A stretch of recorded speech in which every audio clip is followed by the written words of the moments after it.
Hello, how's it going, everyone? How's it going? It is Saturday. Man, there's at least been several Saturdays this month, or this year, where it's just like every new day is just a new fresh batch of hell. Damn. This what's it called? Our scumbag nation being more scummier by the day. Fuck this place. But aside from that, there's other news as well. There's a new Pokemon. Uh, that's a good time. What's it called? I I guess we don't have enough information on what the difference is between winds and waves is gonna be. But I really like what's it called? Gekla. This is my little gecko baby. Of course I would. He's got little gecko eyes like me.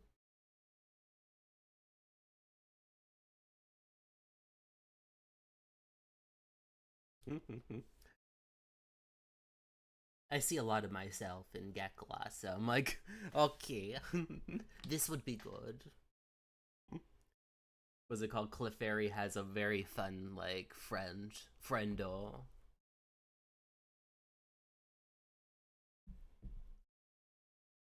I seem to consistently really like water types. I did, what's it called? I did do fire for Scarlet, but what's it called? For ZA and probably, Winds and Waves, I'll probably be doing the water type. Aside from that, aside from those things, I'm going to get started with the game. We got some Paranormasight. What? We got some Paranormasight coming up, so let's get that fired up and ready to go. I saw somebody play through this for like an hour, be like, I finished this, it's an hour. I'm like, wait a second. I spent a couple hours on. I've spent a couple hours playing it the other day. Alright. It's this one. So we got gameplay capture. Let me see a moment. Okay. Let's toggle between Steam and this so we can refresh it.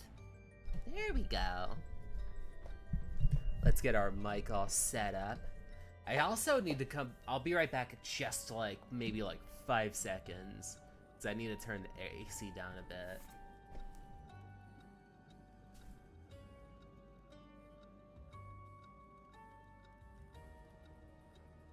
There we go. We also need to get Tis set up because I forgot that. But hey,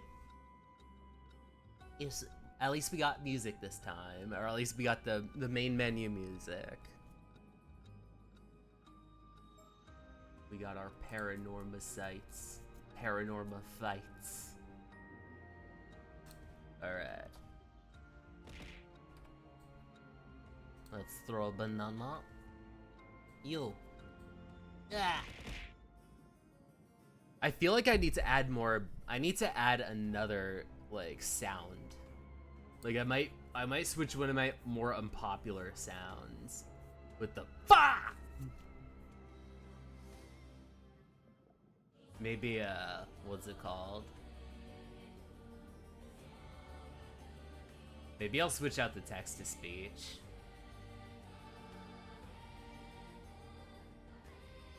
Or the soft voice one. Oh, I forgot this doesn't use a controller. I got so used to playing on the Switch.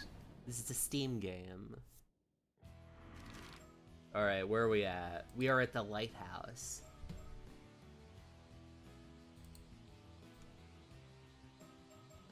I know that Final Fantasy just came. Not Final Fantasy, Resident Evil like 9 just came out. Oh, what's up? You want to chat a bit more? Just a bit more, yeah. Working as an diver. Once you become a proper diver, I'll tell you all the good diving spots I know. Oh, that's it. Yeah, get back to work. Mime is money. Doesn't look like anyone's here right now. Let's try somewhere else. Yeah, let's go. How about Wakamura? Gotta go for it. Mr. Wakamura. No good. It's completely clammed up. I doubt we'll be able to crack that shell. Let's try somewhere else. I'm gonna talk to my grandmoms. Grandma. Oh, was there something else you needed, user? What else we got here? Nothing. We're gonna go out for a bit, Gran. Got it. You two take care. Let's see the shots.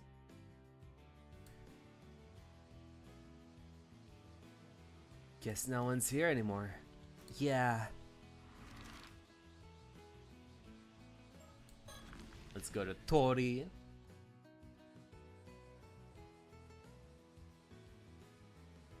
Guess no one's here right now. Gotta try some more things.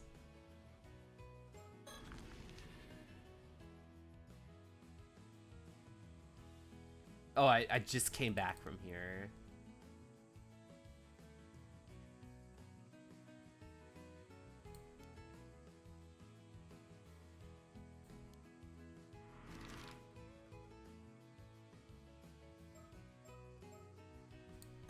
Minakuchuo. There we go. It's going down. Thank goodness.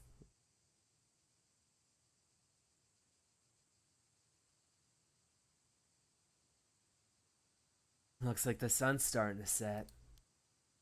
Why don't we go over what we learned so far? Yeah, good idea. First, we learned that my mom was considered a First, we learned that my mom was considered cursed by some of the islanders. Yeah, they said she was descended from a person who originally called forth the curse of the raging waves. Something like that.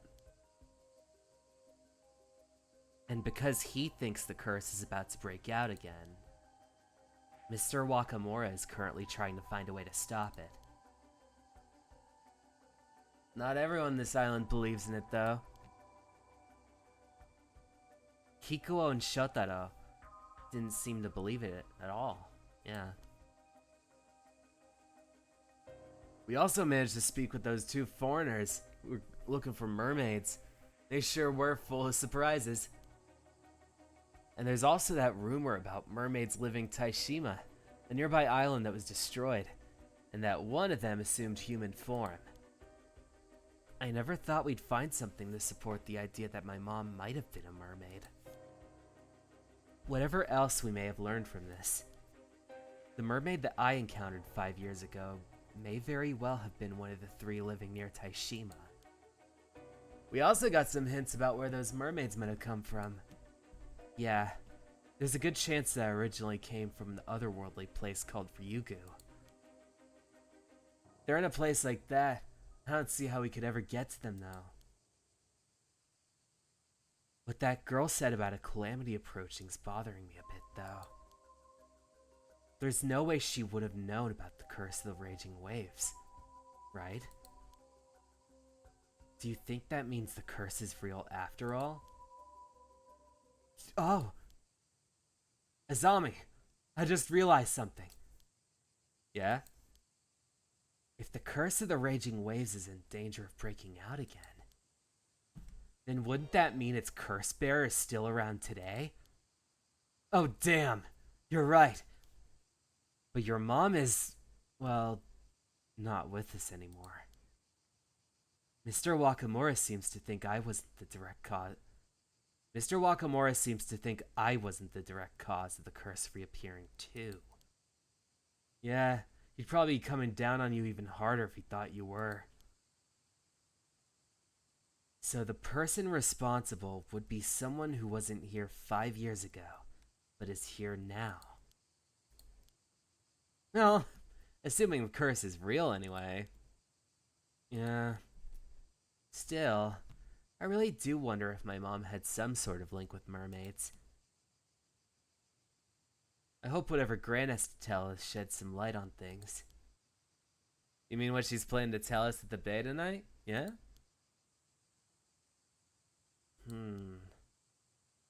What's wrong? There's a bunch of noise coming from Chuo Street. I think I heard screaming. Let's go!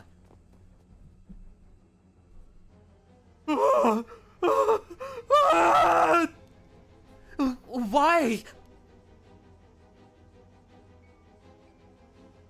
Oh, dang. What happened? What's wrong? Tsukasa, what's going on? I don't. We were just... And Sato just... Yuza, look over there! What? Ah! Oh shit. Oh, he's got stabbed out of nowhere. Sato! There's blood everywhere! What happened? She's not moving. Don't tell me she's dead. Sato just suddenly... We were just... And then she got cut down. Whatever it was, I'm gonna get her to a clinic. What's happening? Sato, her wound is...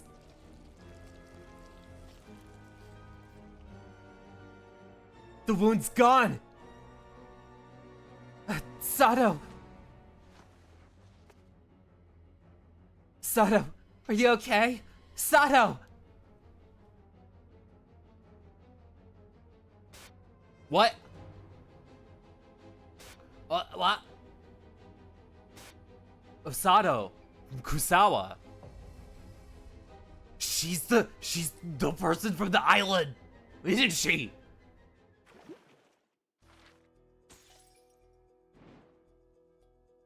Oh.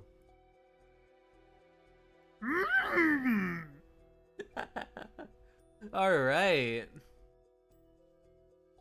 Man, that would have been a pretty good bomb drop for like the, oh man, can't wait to see y'all. I'm finishing up stream. Can't wait to see y'all later. Bye. I was a little too early. I was a little too late. Ooh, let's look at those files. Let's look at them files. Alright, Taishima. Let's see. No, it's Mie Prefecture. Isebe.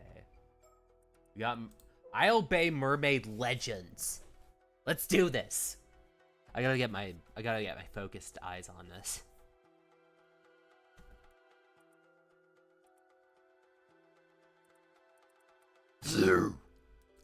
Osato.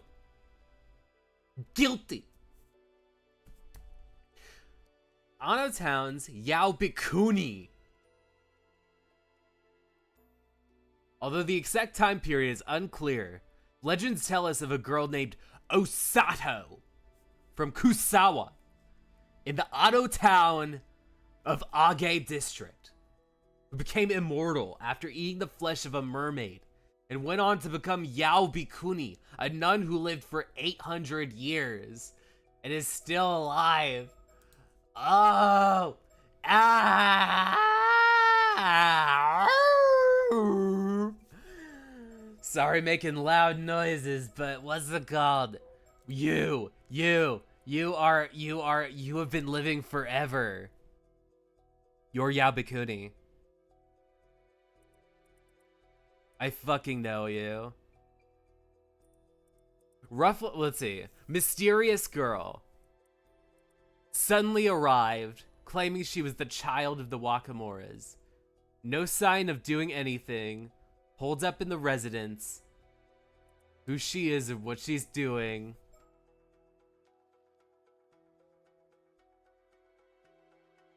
She might be the daughter of one of the borrowers. Domestic violence. Sour herself is easygoing. Doesn't seem bothered by the rumors because she's the Yaobikuni.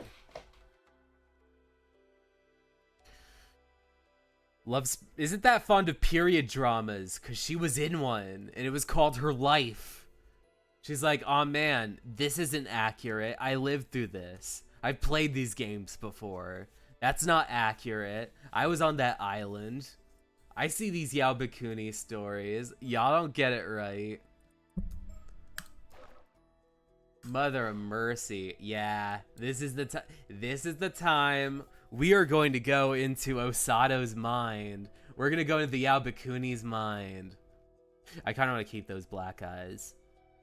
I'm locking in. What's it called? I'll lock in on this. Stay woke. Haven't grown closer to each other. Tsukasa Awao. Tsukasa Awao tells Sato Shiranami that she has something important to discuss. Let's fucking do this. Sato, you got a sec? Huh? So, I was hoping to get a bit of advice. The thing is, you're the only one I can really talk to about this. Sure, what's wrong? If you got a problem, leave it to me. Kamashima's living, walking, talking encyclopedia, because you're Yaobakuni. Wow, that's a pretty impressive title, Miss Encyclopedia. Although I think the walking and talking part kinda implies you're living already. Either way, I hope you can help. You know that even if it kills me, I'll squeeze every last brain cell I've got to help you, Tsukasa. Right, but you're supposed to be a living encyclopedia, so please don't go dying on me. Thanks for being there for me, though. Come on, let's go somewhere where no one else is around then. Let me get some water in.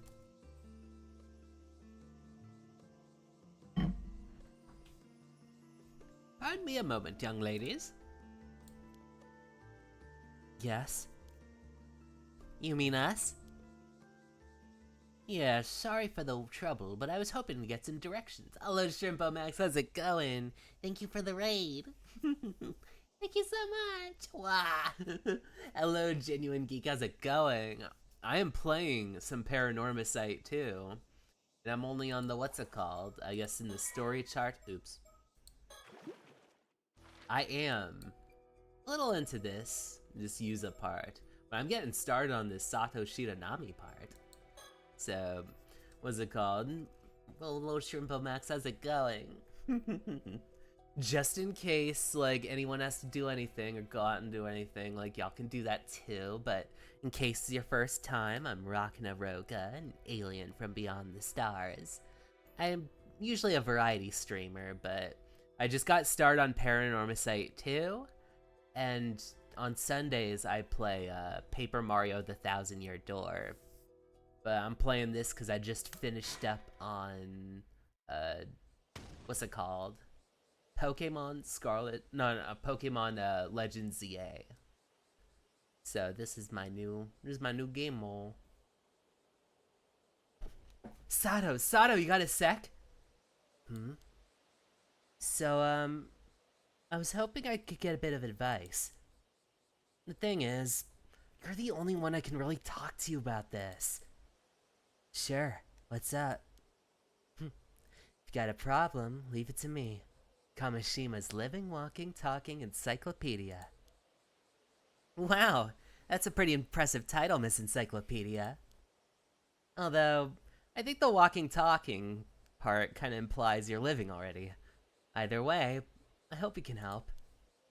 You know that even if it kills me, I'll squeeze every last brain cell I've got to help you, Tsukasa. Right, you're supposed to be a living encyclopedia, so please don't go dying on me. Thanks for being there for me, though. Come on, let's go somewhere where no one else is around then.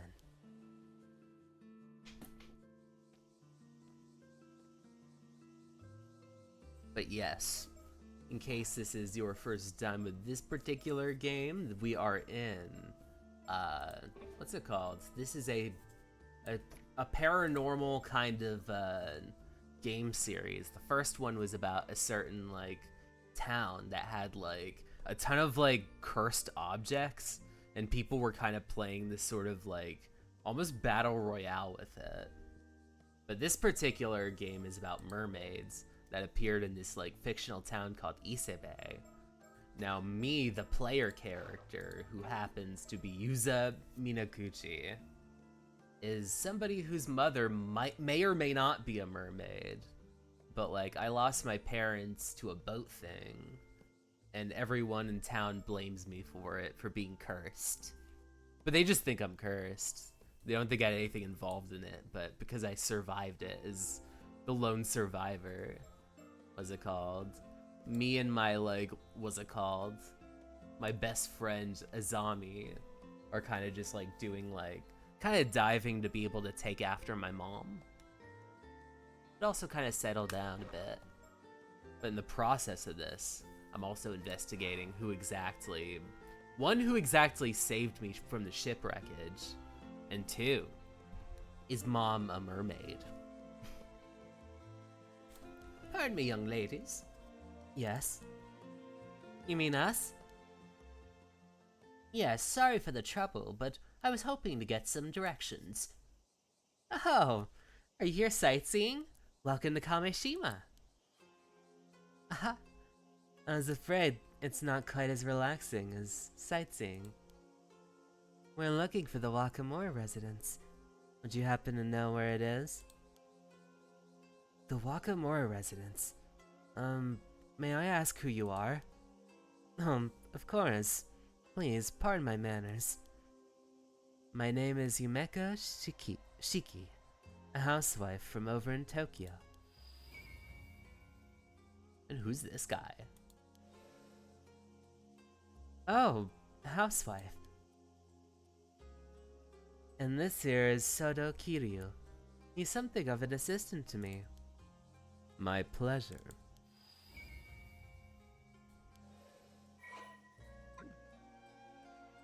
Oh, you must be the guest for the old man.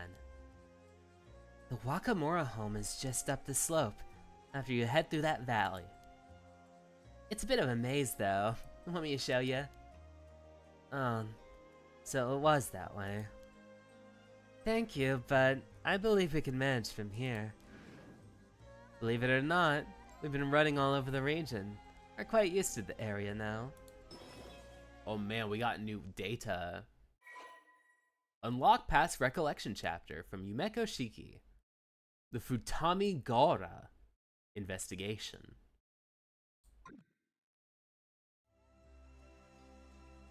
Got it. Take care then. Ma'am, is something the matter? No, it's nothing. I'll tell you later. We'll be on our way then. Sorry for stopping you.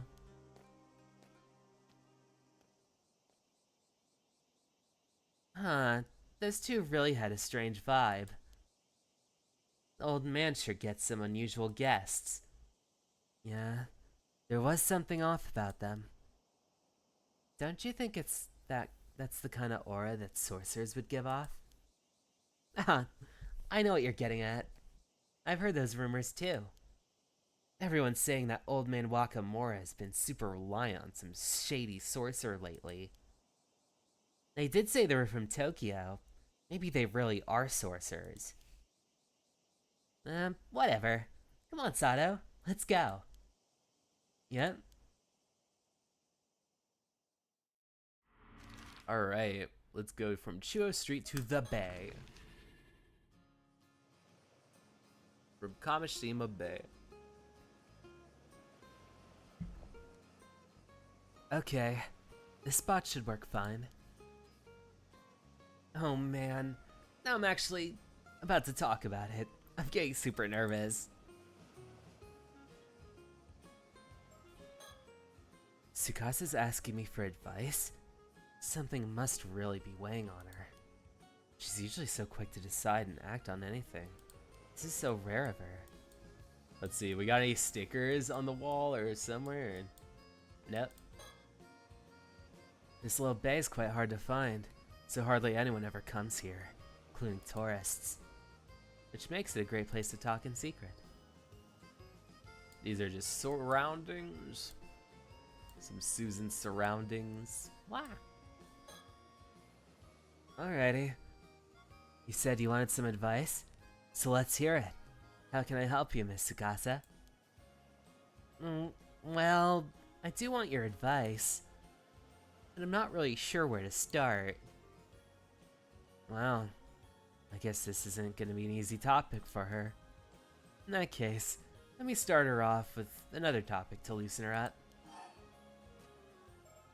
Let's talk about TV shows. Oh, also this takes place in the 80s, so what kind of TV shows are we looking at here? Oh, Tsukasa, that reminds me. Did you catch that 2-hour suspense drama the other day? Oh, right. You did say you were looking forward to it. I didn't see it. Ma was watching a period drama. Darn. That actor you liked had a good part. Turned out to be the killer, though. Aw, I wish I could have watched it. It did just kind of spoil it, though. Wish we had a VCR like yours. You can record music shows and watch them over and over, right? That sounds amazing. Not many houses on the island have one, though. Yeah, I know, it's a kind of a luxury. Being able to record and keep TV programs is the best. You love TV way more than I do. It's great you can enjoy it whenever you like. What about? You really can't get enough of your TV. Think I watched too much? How much did you watch this summer? Well, I guess I'm pretty much always watching it whenever I'm home. Nice. You should thank old man Wakamura for letting you watch as much as you want. We're hardly ever allowed to watch TV at boarding school. Even at home, I'm always fighting about what to watch with Ma. Makes it damn hard for me to keep up with the conversations at school, you know. TV's just got too much influence on anyone. Can't blame him either. It's pretty fun.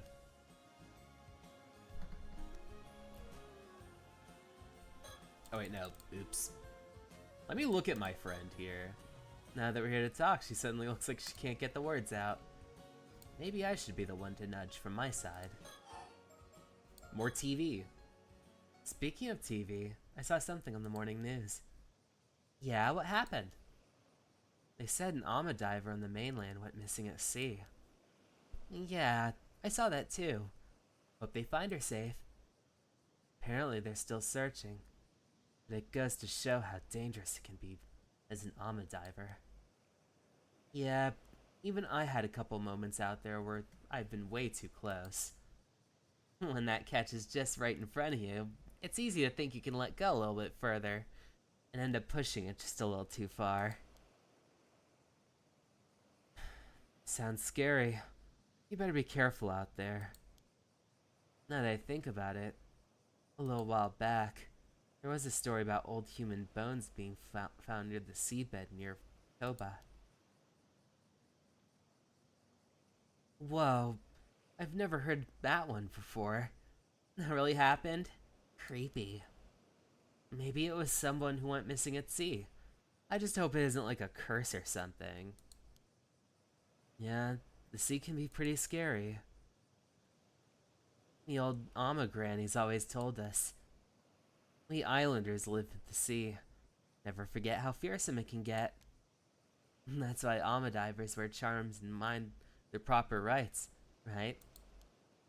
Yeah, gratitude, manners, and restraint towards the sea are never to be forgotten.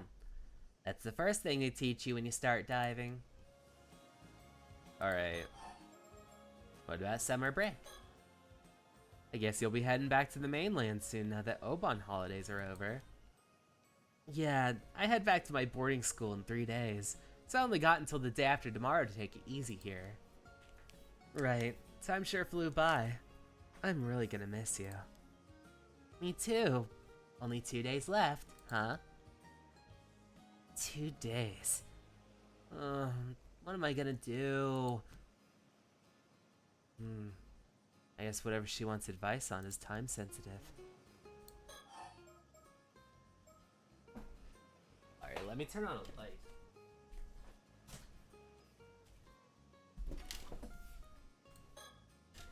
Yeah, about that. How do I even put this? Looks like she hasn't loosened up much. You know, Sato, comparing when you arrived to the island, you really brightened up a bit. Might be thanks to all that TV. Was I that gloomy before? Yeah, up until a month ago. It felt like there was a little cloud hanging over you whenever we spoke. It was like you were kinda depressed all the time. Like nothing in this world really mattered to you. Is that how I came off? Sorry for being such a downer. Yeah, you didn't crack jokes like you did now either. But this you? Way better. Makes sense. I'll try keeping up with the positivity. Having fun stuff going on really brought you to life. Alright, let's see. TV, that's good. So the plans you were talking about for the day after tomorrow... I guess it's a get-together with the others before you head back. Yep, that's right. Plans with Azami and Yuza. I couldn't give them much time this trip, so I figured they might be feeling a little left out. Makes sense. You are pretty close friends. Totally. Even growing up, they still do the dumbest stuff. Just can't leave them be. Maybe I should leave you all to enjoy it without me then. Oops. No way! They're the lucky ones to have someone as cute as you coming along with me.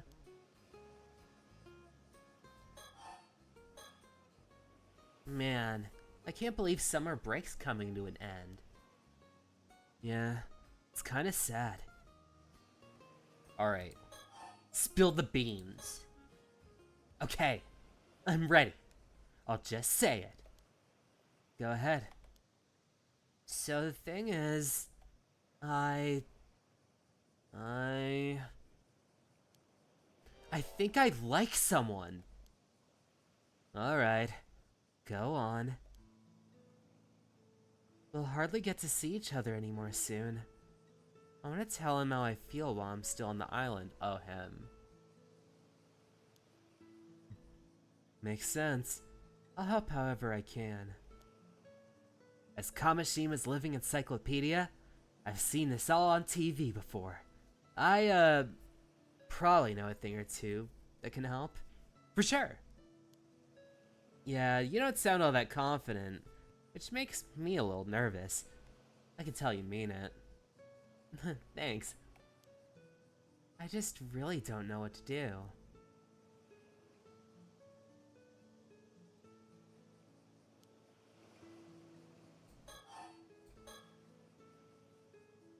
So, which one of you is the lucky guy? Which one of the two is the lucky guy? Huh? What do you mean? No way! Don't tell me you think I like Azami or Yuza! Wait. You didn't mean it's one of them?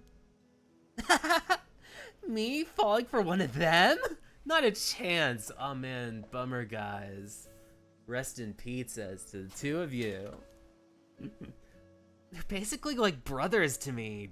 I could never picture a romantic relationship with them. Oops, sorry. I just assumed. I call myself the living, walking, talking encyclopedia. I brag that I've seen it all on TV, but I guess I really don't know anything. Sorry. This is too embarrassing. I'm gonna go die now. Whoa! Don't sweat it! Anyway, no dying.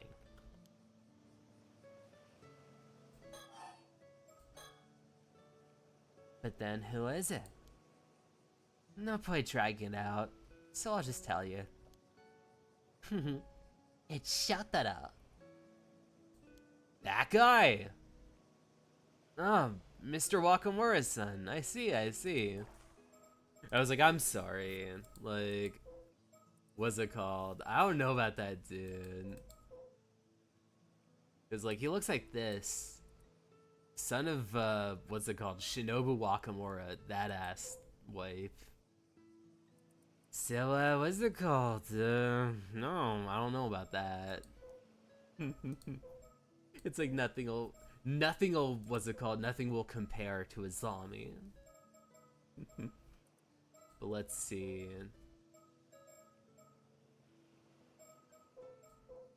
I do think, Soda Kiryu is, like, probably the best looking dude at the moment. I don't know. She's pretty attractive, yeah. I like Kiko though. She was like 11 out of 10. 11 out of 10.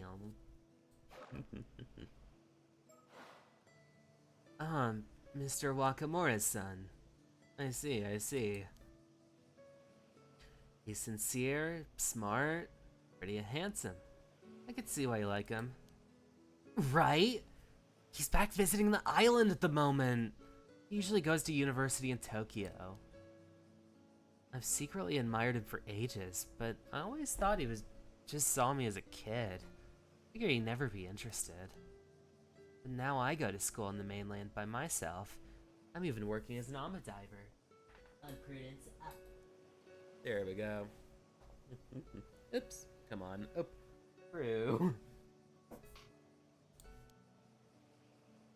I think he might see me more as an adult now. More than before, anyway. Yeah, that makes sense. So, you want to let him know how you feel while he's still on the island? Maybe. Maybe it's all one-sided on my end, but I can't keep these feelings bottled up. Then, tell him. I'm with you.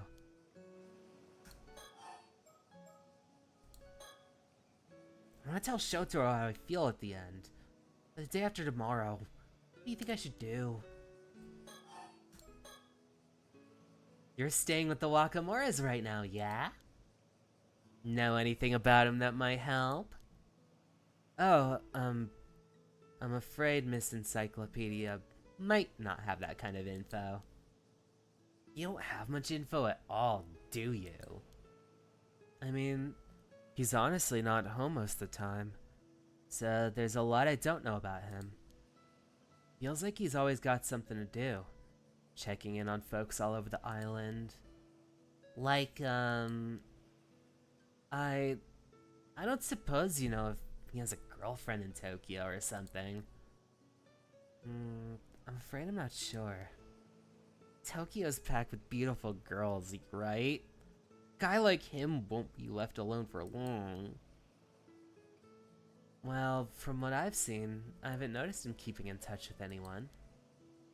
Then what about what he likes? Something he'd be happy to get. Let me think. Sorry, nothing's coming to mind at all. I really may as well just go die somewhere. Come on, don't say that. Thinking it through with me is more than enough. You gotta stop joking about dying like that. Oh, Tsukasa. I do know, but how about this? I'm pretty sure I can ask Shotaro to meet us somewhere. I'll organize that for now, and we can plan from there. How does that sound? Oh, sounds good! Thank you so much, Shotaro. Not Shotaro, Sato. Thank you so much, Sato.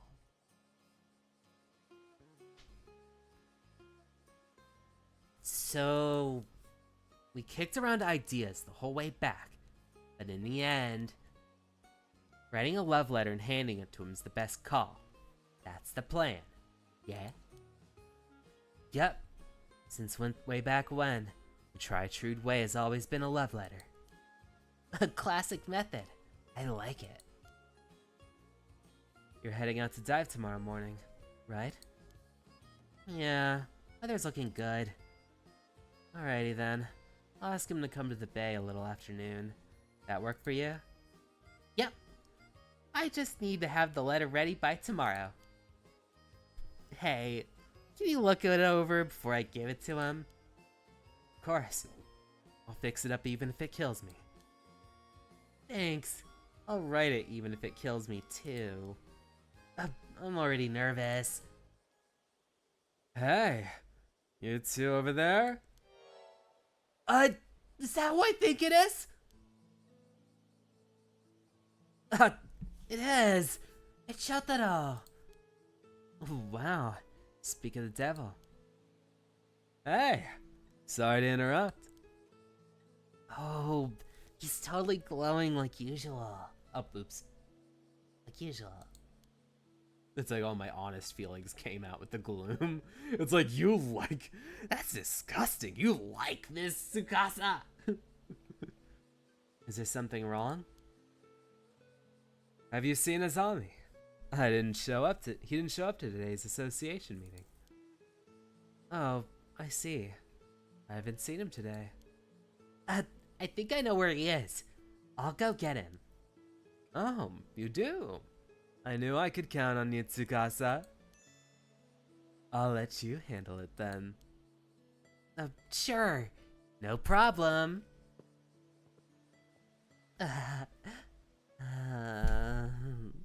Oh man, he called me by my name. I'm so fired up right now. Let's do this. Yeah, let's. First off, let's find those two. I bet they're up at the Kantakisho ruins. Let's go, Sato. Right behind you. Alright, once I transition to the next scene.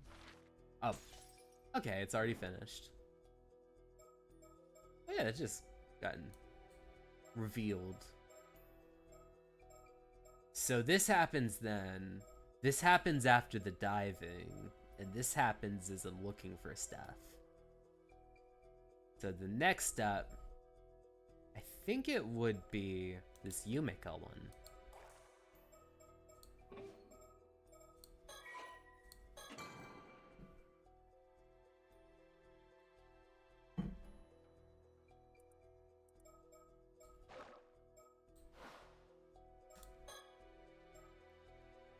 So the Futamigaura investigation.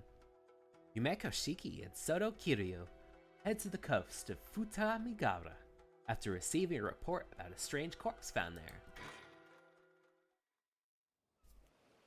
August 7th, 1980 blank, in Futami Town.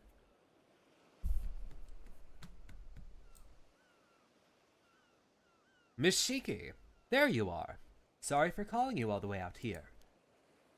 Not at all. Thank you for bringing the case to our attention. I hear you got an unusual corpse on your hands. Well, forensics aren't here yet, so honestly, I don't know whether it can be even called a corpse or not. But I do know that it'll cause a stir if anyone catches sight of it. So right now, we're just trying to keep the busybodies away. I sure am glad it happened while you were still here, though. What with you being from the Tokyo Metropolitan Police and all. Masaru Ide. Where's our cadaver then? Still in the water over there, where it was found. Feel free to go up and examine it. Over there then? I see.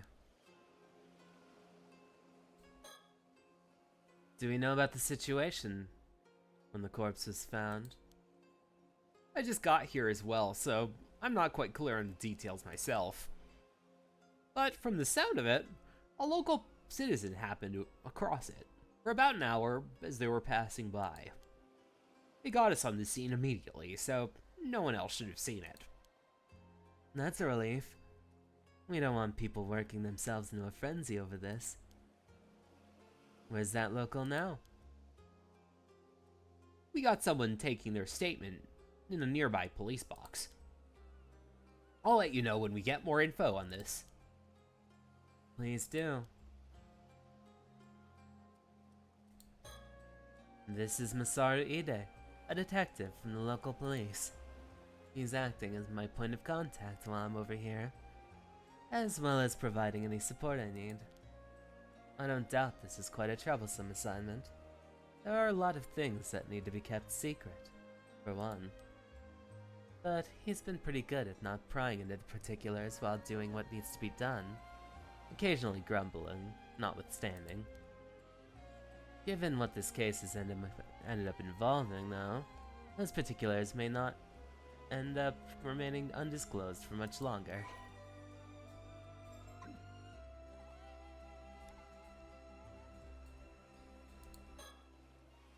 Is there anything that stands out to you so far, Soda? I'd like to get a better grasp on the details before saying anything, I think. This is Soda Kiryu. He's worked with me as my assistant for a long time now. Although he usually makes his living as a psychic detective, he's not officially with the police.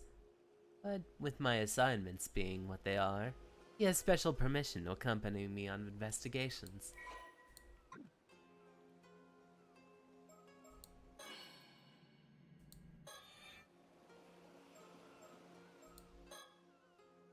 We originally came from Mie, from Tokyo, to investigate another case. With so many other incidents, I can't help but get the sinking feeling something troublesome's about to happen. Detective Ide has been a huge help for us so far. We might be able to reveal some of our circumstances to him.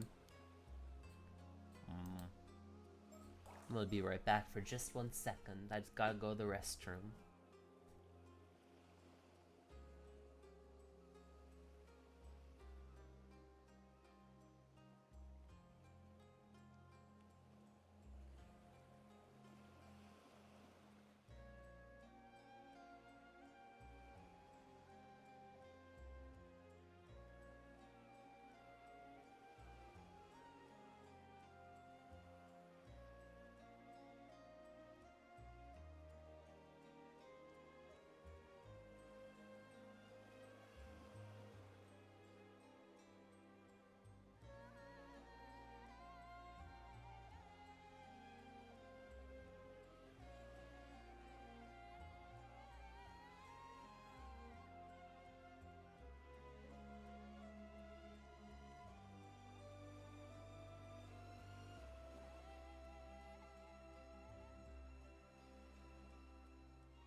Alright, I'm back. Let's see. Oh, oops. Come on. Wrong window. Here we go. Alright, let's get some water in.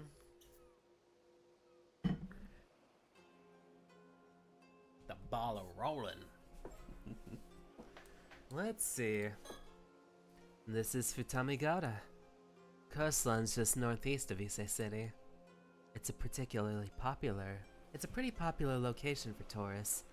There are several beaches nearby as well, so a bunch of people are milling around. It certainly is an impressive sight. It's too bad we couldn't come here as simple tourists.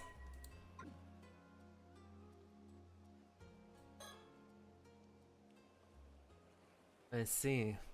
So this is the corpse in question. Unusual is certainly a one word for it. It's all dried up now, almost like it's been mummified. But apart from that, it's pretty easy to say that this is a mermaid, right? Let's take a closer look. Alright. That's a tail. That certainly looks like a mermaid tail. The body's lower half is identical to a fish's tail. If this was a fish, it'd be a pretty huge one. From the looks of it, it looks like this mermaid is made of chocolate. It would seem that the fish half of the body begins from the shoulders downward. All the mermaids I've ever heard of have a fish half start from the waist down. If it's fake, maybe whoever made it didn't do their research. Really? Several of the mermaids described in old Japanese legends had their face as the only human part, though. Seriously? I guess that makes me the one that didn't do the research, then. This is really a corpse. This is really a corpse. I wonder when they died. I doubt their body would have ended up like this. Desecrated. If it had been in the sea this whole time. I think there's a possibility that they died shriveled up into a mummy-like state, then their body fell into sea and got washed up here? Oh, hello, Pancake Femboy, is it going?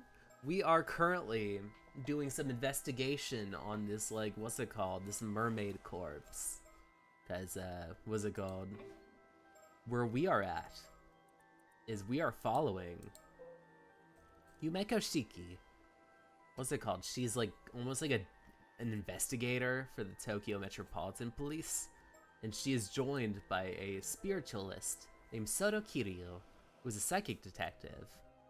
So we are currently investigating whether this is a mermaid or not. This very mermaid-like corpse is a mermaid. Makes for quite an enigma, that's for sure. There's no sign of any external wounds. I can't see anything that could have caused the death, at least. As you could see, there's no doubt it has a human head. That's the main reason we went ahead and treated it like a corpse. That makes sense. I can't imagine anyone would see a sea creature like this before, after all. It really is a mermaid. Wouldn't this be a pretty huge discovery? It's not the sort of thing we'd be able to make public, that's for sure. I don't suppose we have a way of confirming their identity. Their identity? Given the state of the body, it'd probably be difficult to confirm based on facial features. We might have a chance using dental records. That would depend on if they ever had a dental exam. I see. That makes sense. Honestly, I'm kind of leaning towards it being a fake of some kind. What do you think? It's true that there are many of the mermaid mummies discovered that were ultimately found to have been man-made in origin. You wouldn't find me complaining if it is. No need to investigate a fake corpse, after all. Maybe that's me being too optimistic, though. We'll just have to see about that, don't we? Decoy body. It looks very, there's something fakeish about it. But this is the Mermaid Island, so there's a lot of speculation. When I first saw this expression, I thought they must have died in unbelievable agony. But at the same time, I can't help but feel like they look almost satisfied. Could just be my imagination, though. Satisfied? Hmm? Okay. That's everything.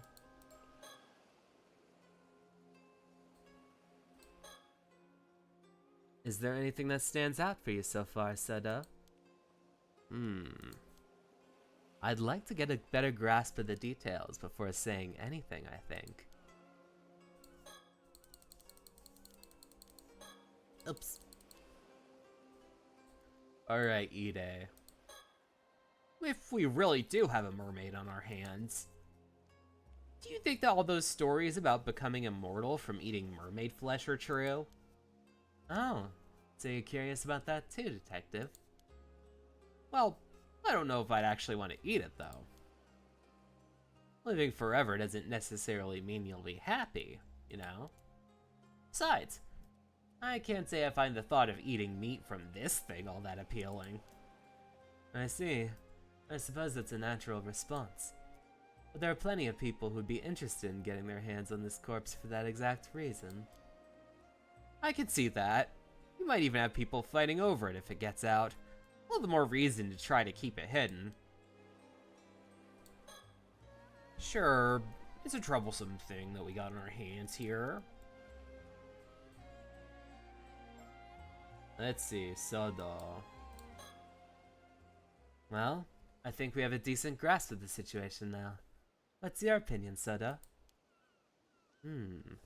First of all, based on the state of the corpse, I think it's safe to say another case of the curse of the forsaken fish. Some of the residual curse energy is still lingering around the body. Just as expected, then. I suppose that's no surprise. What was that just now? Well, I'll try to explain our understanding of the case so far, Detective. I realize some of it might sound a bit absurd, but please, bear with us. This corpse is neither a fake, nor could it be called a mermaid. If it's the remains of a human, one transformed into a fish as a result of a curse. What? A former human? And a curse, too? It's pretty hard to know what to say to all that. One thing's for sure, that's not gonna fly in the case report by itself.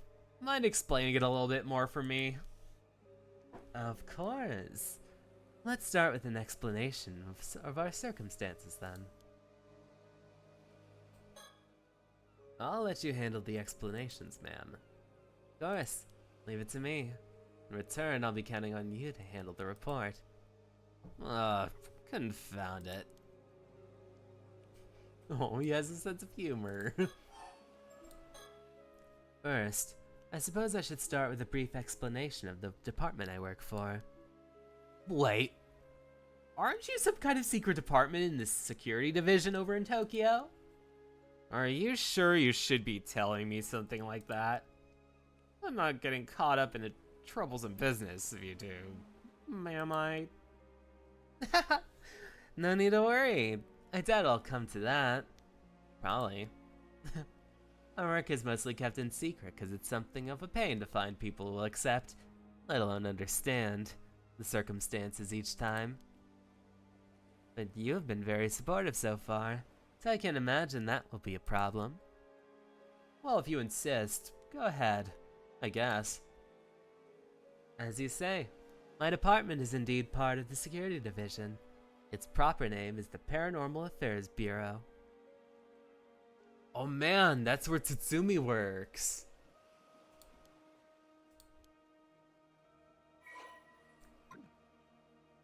Jeez, Paranormal Affairs Bureau, huh? Though, if there are really cases of spiritual phenomena causing harm in the first place, I guess it's not that hard to believe there'd be some sort of organization to deal with them within the police. Precisely. I'm glad you're quick on the uptake. Well, after seeing that corpse over there, there's not much else I can do but believe in you, you know?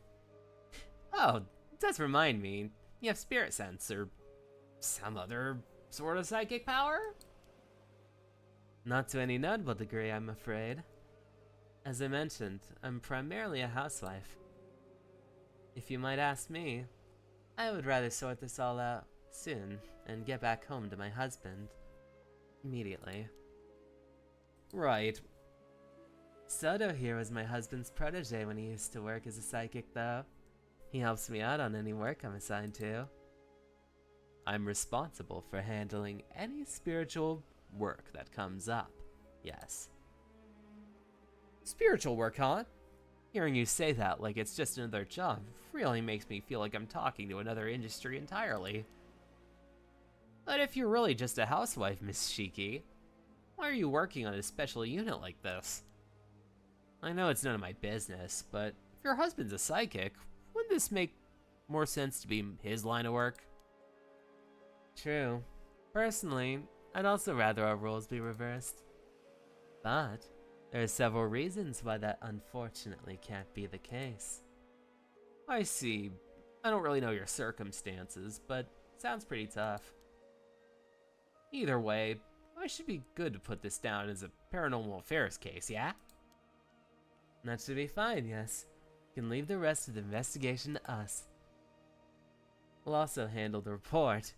More specifically, Soto will. Really? Thanks! That's a great help. Not again.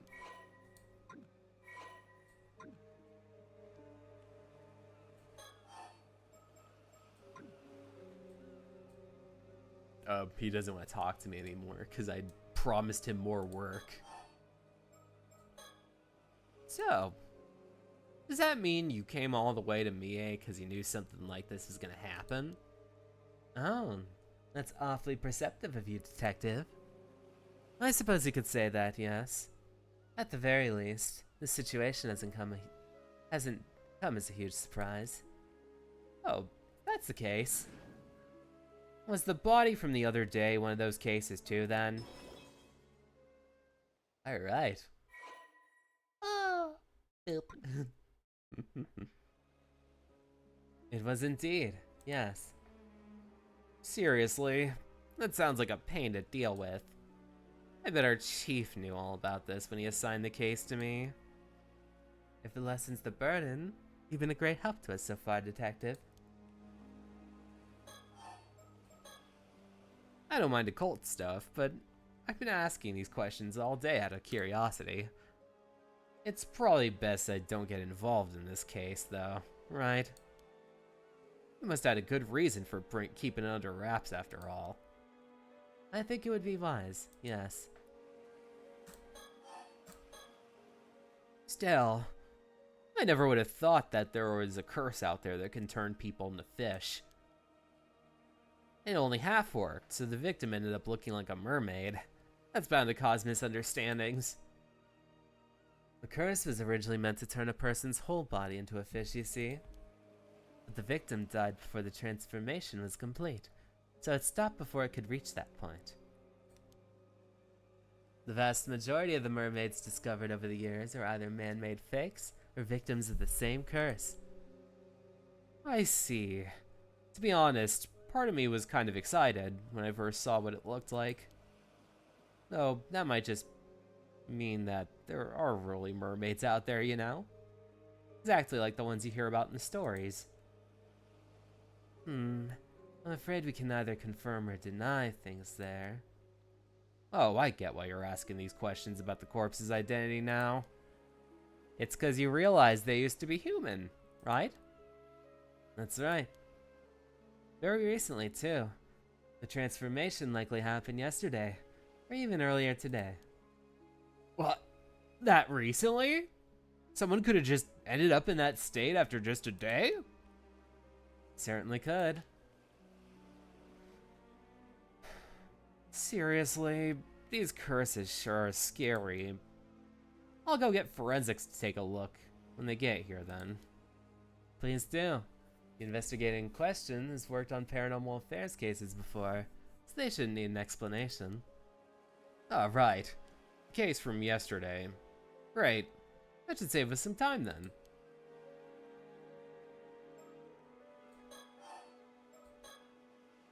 Cursed one day, mummified corpse the next. There is a scary world we live in.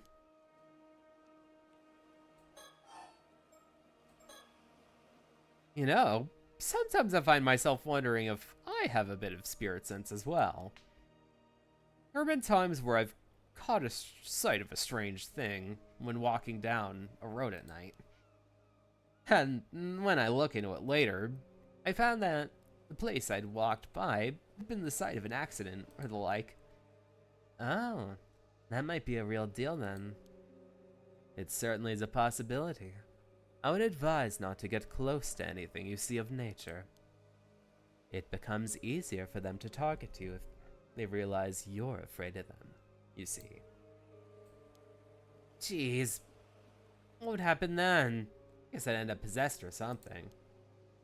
There is that danger, yes, in the event you are possessed.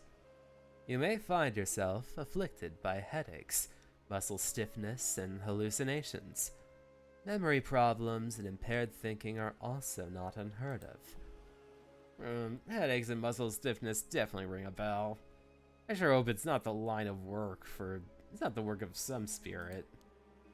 Do people really have their personalities taken over when possessed too? It may be possible with the spirits who had very close relationships with their target, such as if they were siblings, or were parent and child.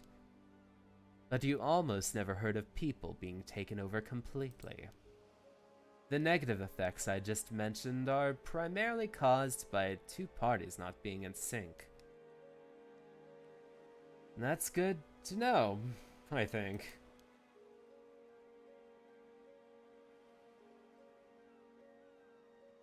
Even if it is a spirit, even if a spirit were able to even if a spirit were able to successfully possess someone, it would only be natural to pressure them to behave in ways that wouldn't be unusual for the individual in question. I see. But in that case, there's no way of knowing whether you behave that way on your own free will or not, right? Exactly. Hence the prevalence of cases where people don't realize they're even being possessed. So that's how things work there. As far as I know, I haven't been having any problems like that, so I think it should be just fine. Ma'am? What is it? Perhaps I could use my Shagan ability and see if it produces any results. That's an excellent idea. I almost forgot we had a handy trick up our sleeve. Shagan? What does that do? Patience, detective. You'll see soon enough. Right. Alright, we gotta use Sharingan. There. It's done. Oh, so that went well. So it went well, did it? Well done, Soto. What's this all about, then? Soto can see the face of a deceased from a piece of their remains, however small. He can then sketch their features based on what he saw. Ah! So that's how you got a sketch of the victim in that other case. An ability like that would be priceless if we could use it on the Force, you know. Well, I hear it doesn't always work, so it's unfortunately not foolproof. So, what did our victim look like? About that, I think it might be faster to see herself. This face. It's Sonakawa. Wait, Sonakawa? You don't mean...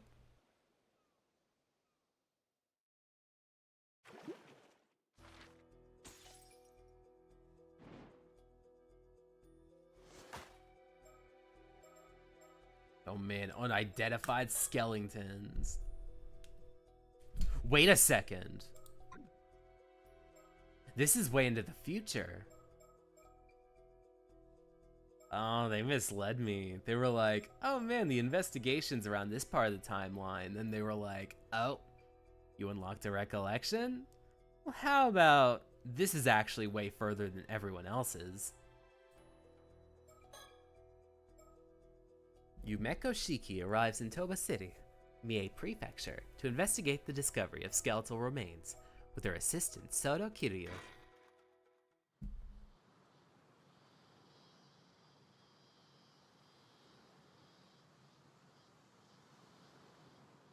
Welcome, ma'am. I've been waiting for you. The site where the bones are found is a little ways offshore from this beach. You went ahead and started the investigation, I see. Thanks for that. Not at all. You clearing everything with the local police meant all I had to do was arrive and inspect the remains myself. Get straight to the point, there's no doubt. Signs of a curse are clearly evident.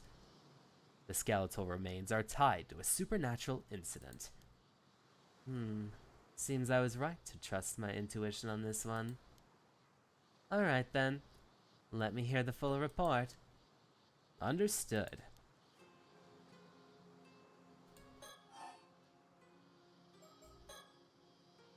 To begin, shall we review the details of this case? Is that really necessary? Summarizing may help us notice something we missed. Not a day goes by I don't admire your diligence, Soda. My thanks. I'll strive to be brief. A few days ago, a fisherman off the coast here hauled up a long rod-like object. It resembled a human bone, so he notified the police. That was about 10 days ago. So he fished it up completely by chance. Following that, the police conducted an underwater investigation of the surrounding area. They discovered multiple skeletal remains in a fissure beneath the rocks. All the remains were already severely deteriorated, with each being several years to several decades old. As a result, forensics struggled to identify the victims. There's just too much to go off of. Only fragments of the skulls remained, so facial reconstruction was apparently not possible. Hardly surprising in such a state. Still, with your ability, we hardly need facial reconstruction, do we? Indeed. I'll report my discoveries shortly.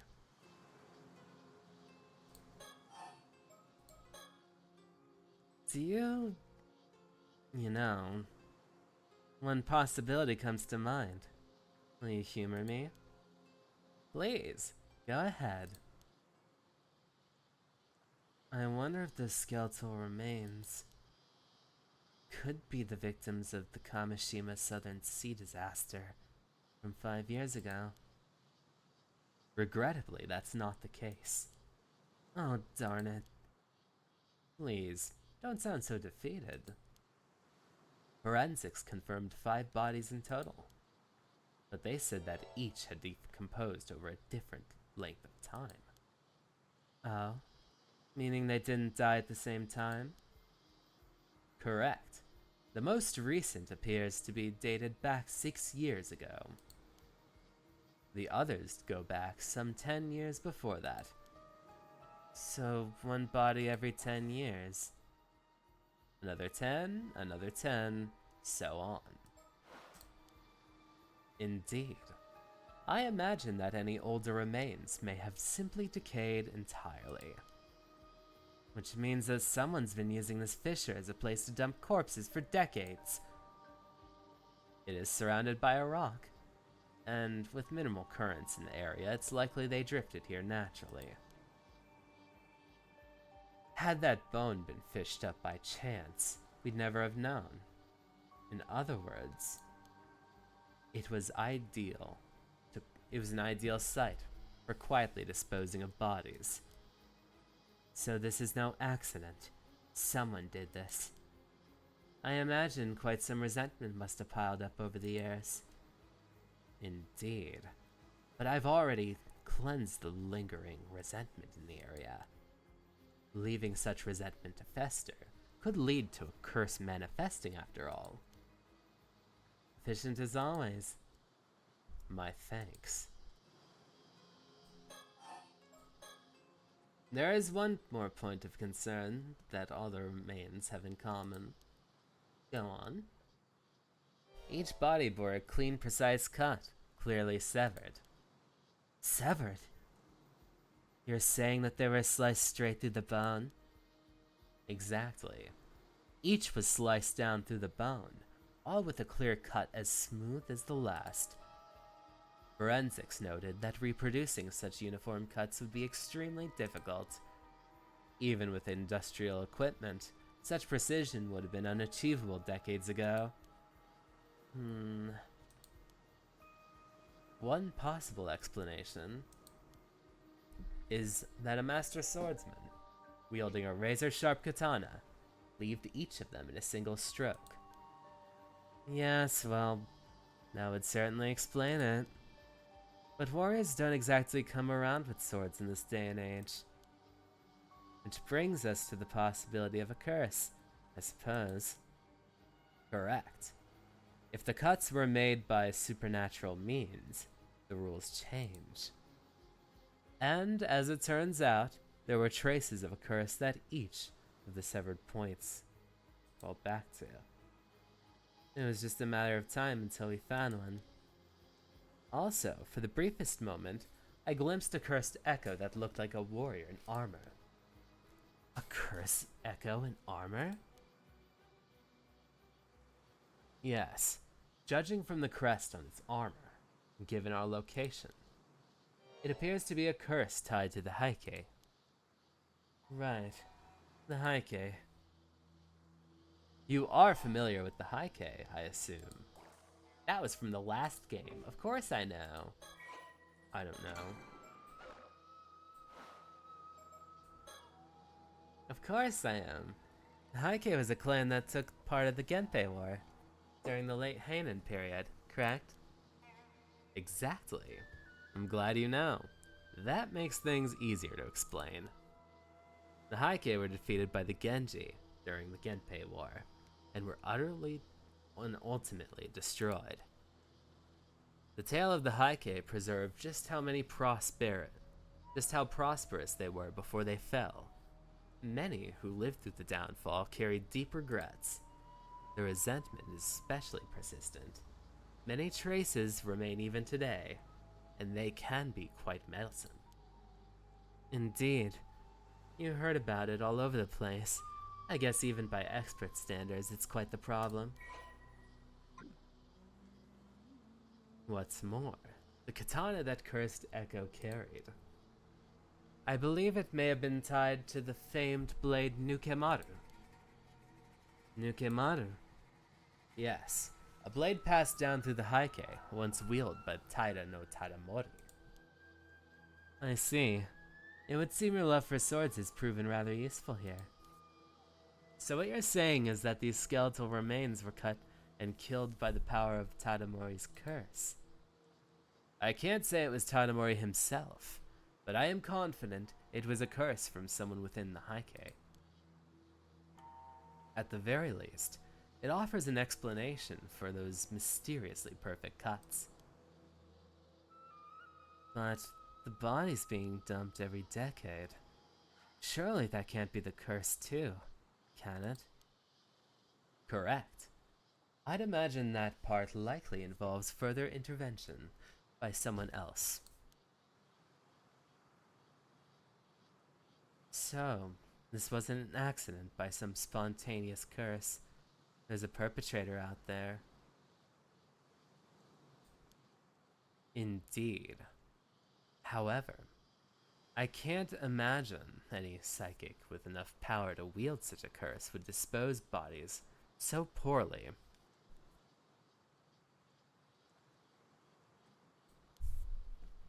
My theory is someone is using the curse stone. They are killing through its curse, then discarding the bodies. A curse stone? Think of it as a talisman that lets even those without spirit sense use the curse powers. They are created when intense resentment fuses with a suitable relic. That sounds dangerously convenient. There were a few incidents involving cursed stones in Tokyo last year, actually. Didn't you hear? Oh, now that you mention it, that somewhat rings a bell. Hola! Sorry, my cat bit me. Come on, Prudence. There you go. Just when they were revealing that, what's it called? This is tied to Paranormasight, the first game. Hey Prupro, are you a fan of supernatural horror?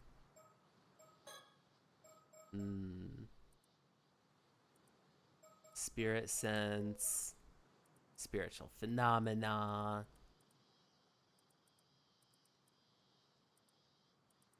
psychic abilities, psychics. This was from the last game.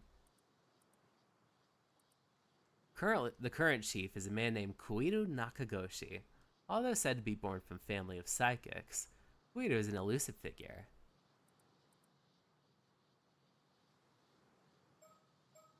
Oh, that's why it's called the Nakagoshi case. Okay, Prue ran off. I was like putting her on my lap, just like, what's it called? You want to see what Papa does?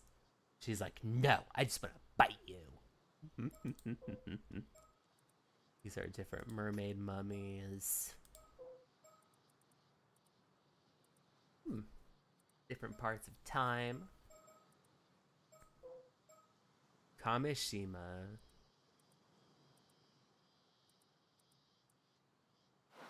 Wait a second. Oh no, it's Enoshima is the one that I know. Oops. Occult craze, paranormal affairs. I'm just trying to make sure I can understand, like, read about like where some of the ties come in. Because I feel like the Heike, like, period, like, brought out a lot of the curse stones from the last game.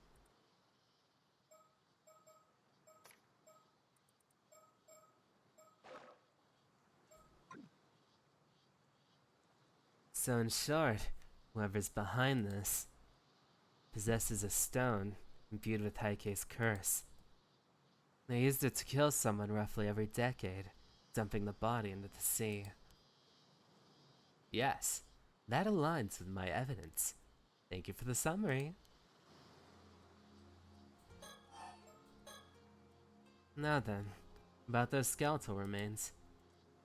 Were you able to use your Shagan soda? Yes, I did. It only worked on the most recent body, though. The one from 6 years ago. By viewing part of the remains, I was able to reconstruct a portrait sketch of how he looked when he was alive. Oh man, that's the dude from what's it called? Dungeon Meshi. The samurai dude.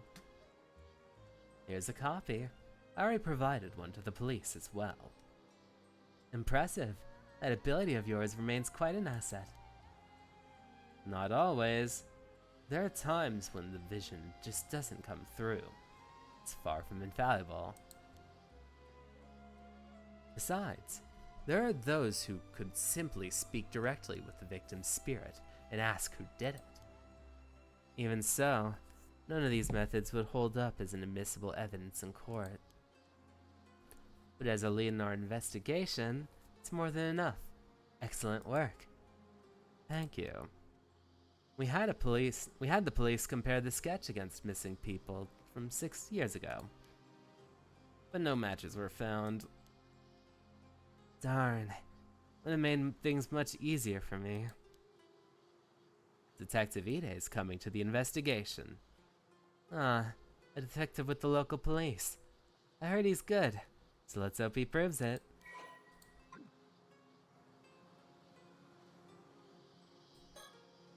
A diligent and earnest young man.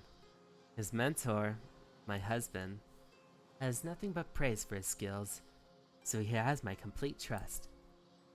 Though, I shouldn't rely on him too much, but he's also so good at noticing the finer details that I often find myself doing so. Oh, baboom. It's like, what's it called? It's like, I don't want to catch feelings, but like, damn! Like, damn! Looking at you! It's like, let me see. Okay. Another waste.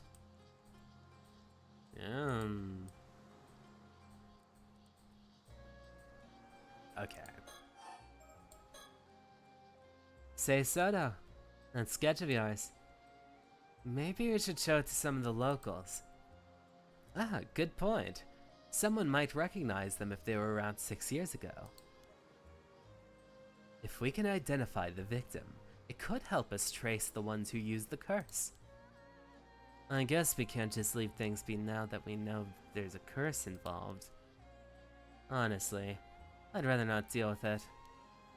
There you go again. Are you sure that's something you should be saying out loud? Obviously not. I just want to get this over with and go home. That's all. Yes, yes. We all know how much you love your home.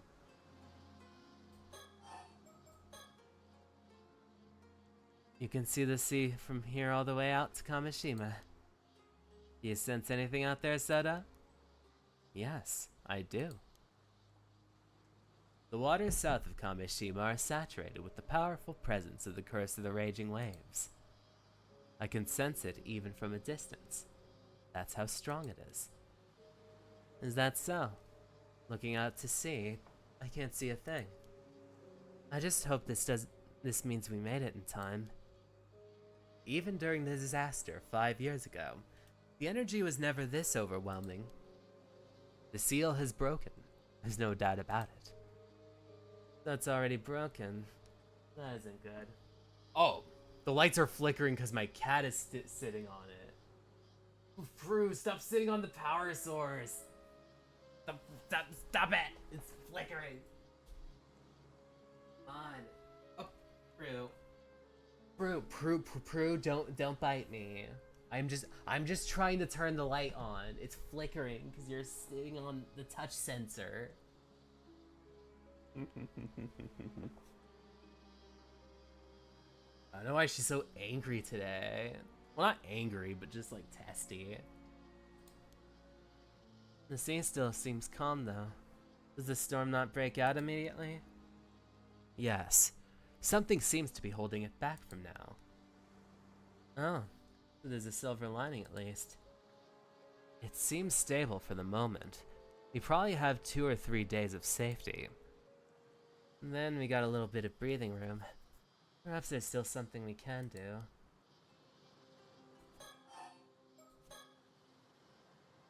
I hope we can do something about the curse of the raging waves while it's still being held back. Yes, but despite all efforts, we still haven't found a way to lift the curse. We might have quite a struggle ahead of us. That's really the heart of the problem, isn't it? And we have no idea where your ancestors' keepsake is either. Oh, is it thundering outside? I apologize on behalf of my family. Yep. Ma'am, behind you. Behind me? Beep, beep, beep, beep, beep, beep. Beep, beep, beep, beep, beep. You! Who's that? Just someone from the town passing by? That's Yuza's mom! You guys! Yuza, my main dude! That is Yuza's mama! Where are you? No, not you. No, not you. Not you. You! Yes! That's her! It has to be her! Is that her? That might be her. Cross-referencing a second. Yeah. That might just be. She bolted. Soto, after her. On it. Hey, stop! Let me go. I didn't do nothing wrong. I've apprehended the suspect. Good work. Sorry for the rough handling. Mind helping us out for a bit?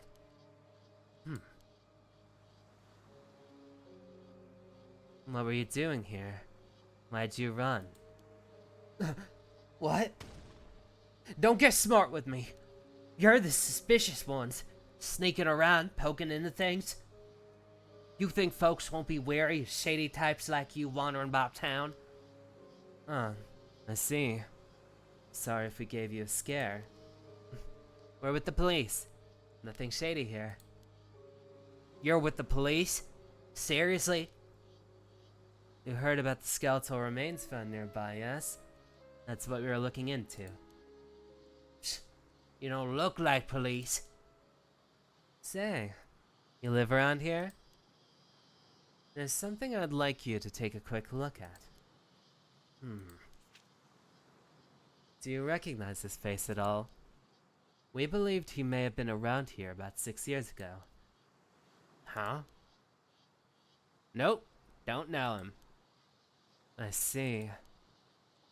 Then could you point us in the direction of someone who might know about people coming in, going in town?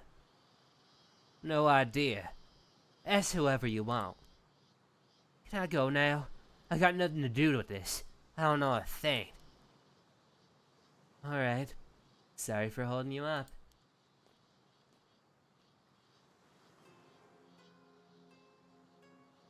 What a peculiar woman. It was like her mind was somewhere else entirely. Well, either way, we should talk to more people in town. Agreed. Also, could you ask around and find out who that woman was? Of course. Several hours later.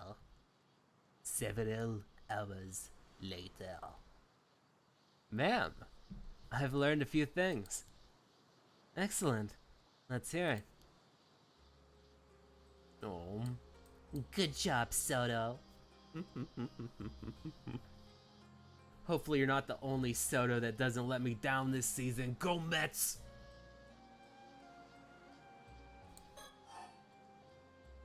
I'll be right back just like 1 second. I just need a...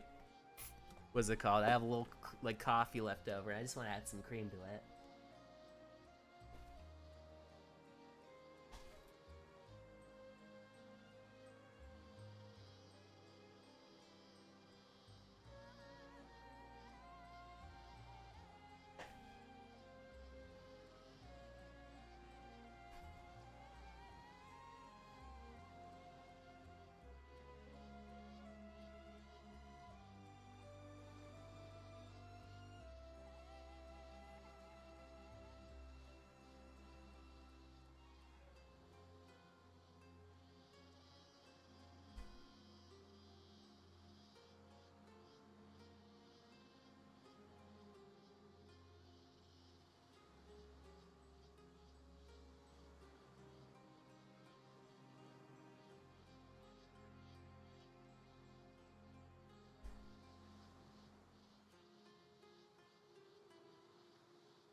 Alright, I'm back.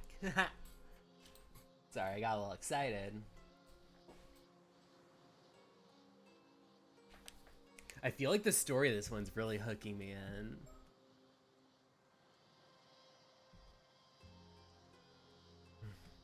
About the portrait sketch. I've showed the sketch of the victim to several townsfolk. However, it would seem no one here has recognized him at all. Unfortunately, I suppose chances are he wasn't from this area to begin with. Guess we'll have to place our hopes in Detective Ide then.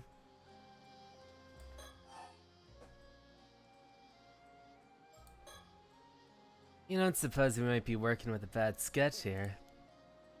You needn't worry about that. I'm confident in the likeness. It should be a near-perfect match. You're right.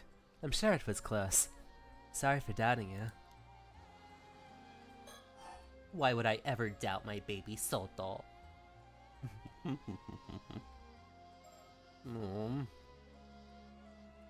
He is really sweet. I also asked around about the woman we'd been encountering earlier. Apparently, she isn't originally from this town. Oh? Is that so? Indeed. Apparently, she wandered into town about 5 years ago. She'd been living alone in a cheap rental apartment on the outskirts of town ever since. When she first arrived, she had nothing but an old wooden box, which she was clutching, as if it were dear to her. Nothing but an old wooden box? Supposedly, she used to work as an ama diver. Around when she first moved here, she'd officially go diving for fishing. But these days, she keeps to herself. No one's ever seen her diving anymore. No one really knows how she supports herself. Any of the islanders find her unsettling. Perhaps she fled from something and moved her life here. That was suggested, yes, but she'd never spoken about her past, so no one knows for certain. Although, according to her landlord, she's never been late on rent, and she's never caused any problems. Still, it seems odd she'd get so worked up about strangers coming to town. Doesn't seem like she's in any position to be worrying about that.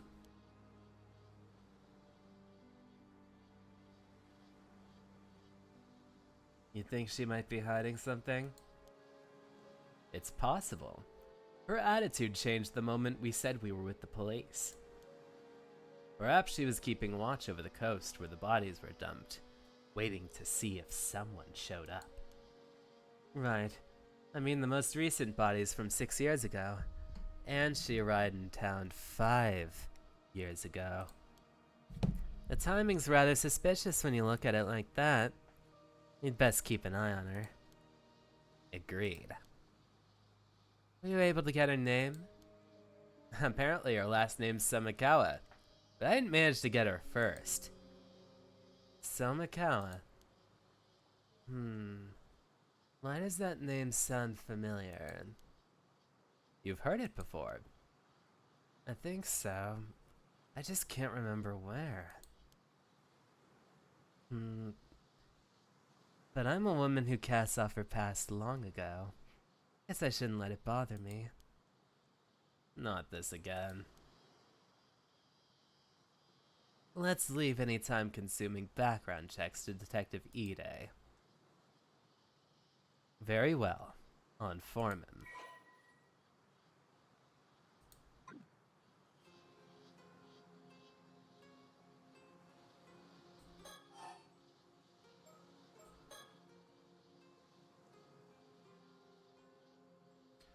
So this means that woman might have been marking us since we got here. It's possible. I apologize for not noticing sooner. Even a moment's lapse can expose one to a curse. I was so careless. But I won't let it happen again. You can't be cursed that easily, right? That's terrifying. What a world we live in. That concludes all the info I gathered from my inquiries. That helps a lot. Thanks. Shall I summarize our next steps? Yes, I suppose we need to do something about all this. Let's see.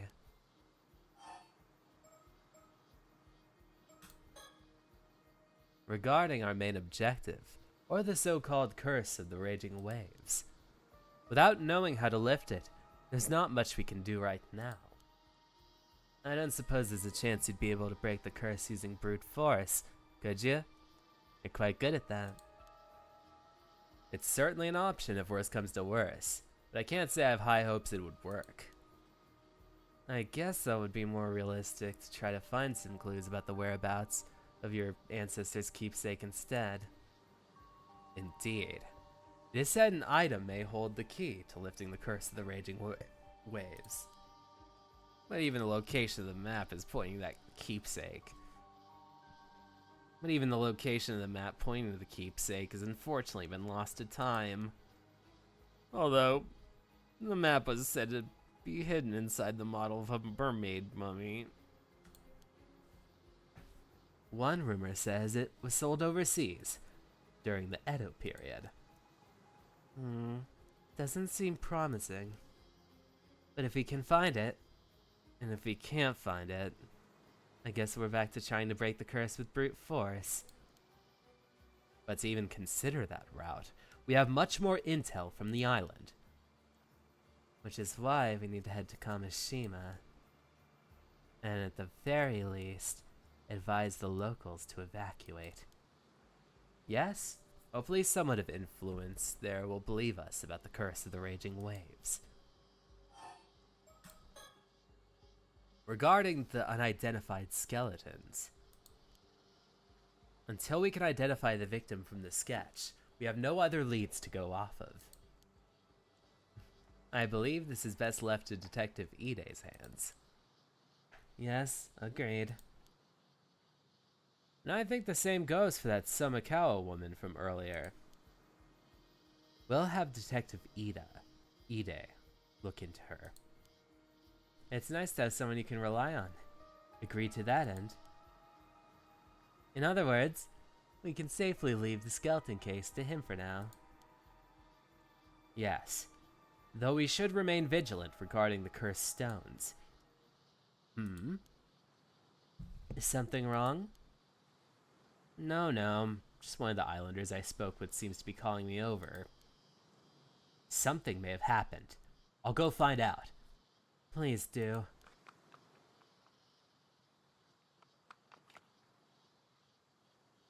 Ma'am? What is it? The person who called me over shared a new piece of information. They were told to keep it secret, but opened it up since we were with the police. Go on. Earlier this morning, down by the shore, they apparently found something that resembled the corpse of a mermaid. A mermaid? Really? That same person reported to a local authority, and was immediately ordered to tell no one, not even the police. You're kidding me. That local authority then contacted an unknown individual. Soon after, someone came, secretly retrieved the mermaid corpse. That couldn't be more suspicious, could it? Exactly. They were uneasy about the whole thing, which is why they confided in me. What shall we do now? Did they describe what the mermaid looked like? Yes. They said from head to shoulders, it was a human. But below that, entirely fish. So it was not the classic mermaid from fairy tales, it would seem. Only the head was human, They also said it was completely dried out, almost mummified. The face was unrecognizable. But they thought it resembled a local ama diver named Tamiko Suma. What? Apparently she went diving alone this morning, hasn't returned. That's likely what worried the witnesses the most. That is troubling. Damn it, just what we needed. More things to deal with. First things first, let's deal with the mermaid story. Come now. Alright. What is left? Oh shit.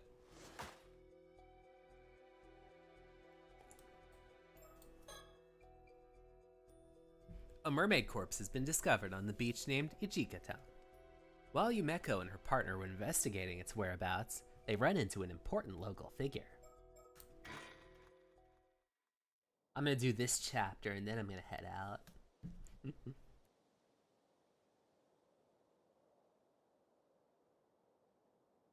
Mr. Yamashina, thank you for agreeing to meet with us on such short notice.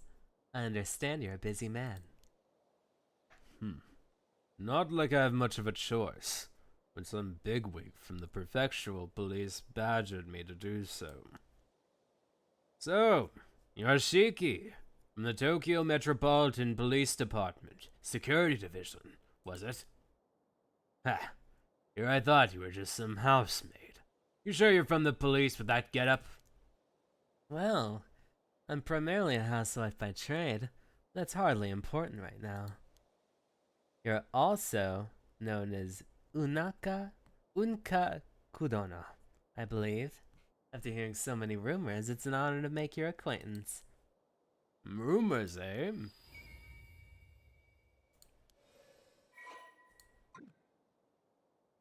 Yes, I hear you've been doing some, under the table research into immortality. And? So what if I am? Well, now, I wouldn't have expected you to be such a dreamer, but it does make sense. It does make you just a little more relatable. Laugh all you want. What's that got to do with the police anyway? It seems on this particular occasion, it has quite a bit to do with the police, unfortunately. You don't say.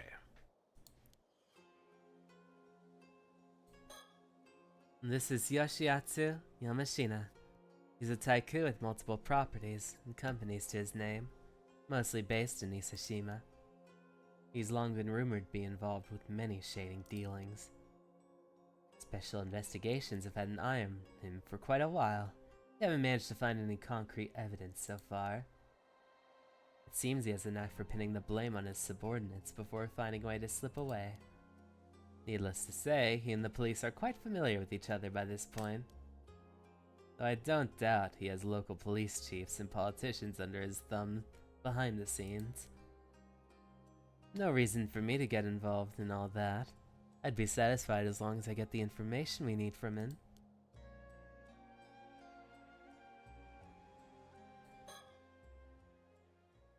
I'll get straight to the point. I believe you took a mermaid corpse into your possession this morning. What? That corpse is linked to an ongoing case. We came here to ask you to release it to police custody. No idea what you're talking about. Oh, of course.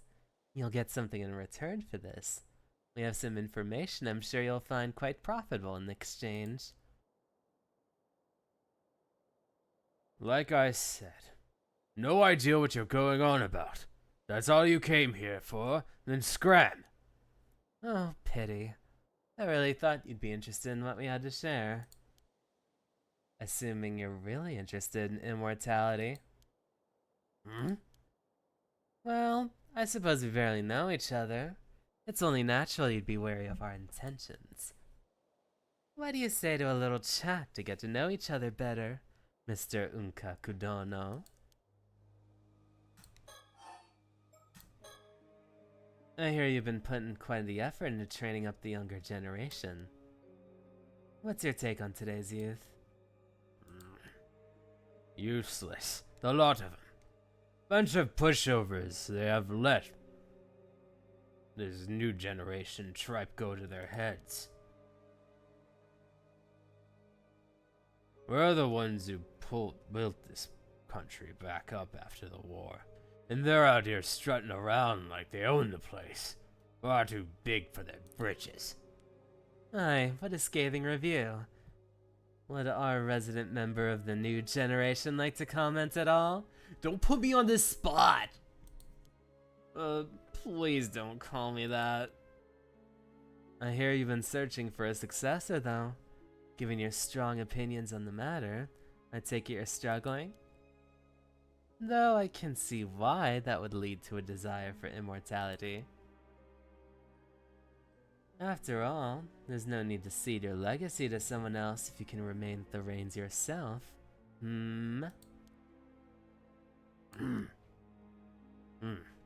That might have been true when I started my research.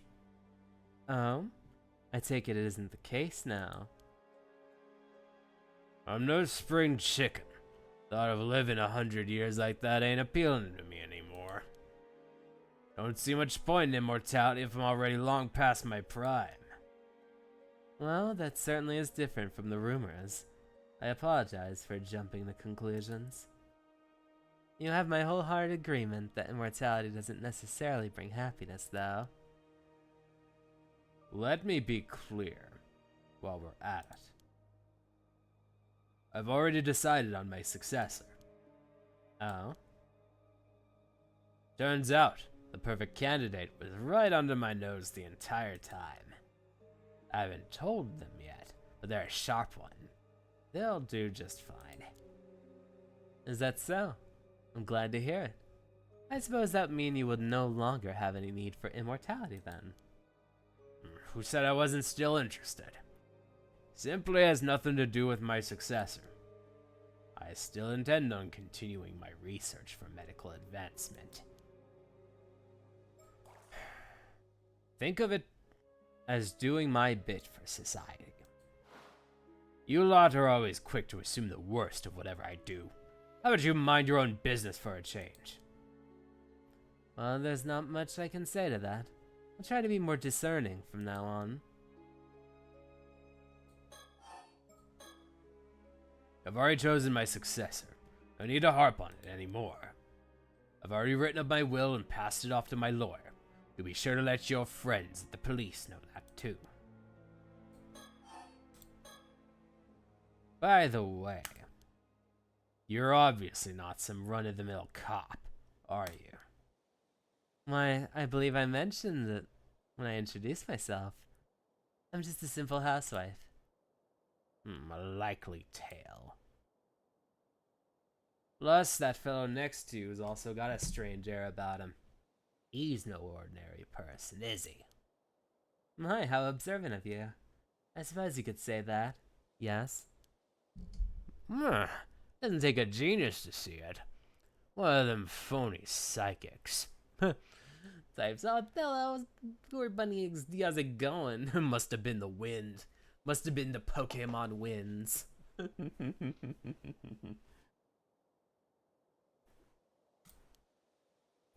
Phony. Hit a nerve, did I? There are far too many of your kind around lately. Cozying up to those in power by feeding them a bunch of nonsense. Liars and cheaters, all of you. You seem to have quite a chip on your shoulder about this, Mr. Yamashina. Oh man, he's like gonna crash out hard. Don't know if it's because of this occult craze. But I'd seen far too many folks get taken by that tripe. That Wakamura over that Kawashita, one of them. Talk about a waste of potential. Wakamura? Can't say I care much about you anymore. You're going around some phony psychic. It tells me all I need to know. Ha! How dare you! Soto, calm down. He can think what he wants. People like Yamashina have a tendency of underestimating me whenever I meet with them alone. Having someone intimidating like Soto gets them to take me more seriously. I'm glad he's with me today. I'm amazed we've been able to get an appointment with him this quickly. Yes, it's all thanks to Detective Ide. It would seem he's quite a capable fellow.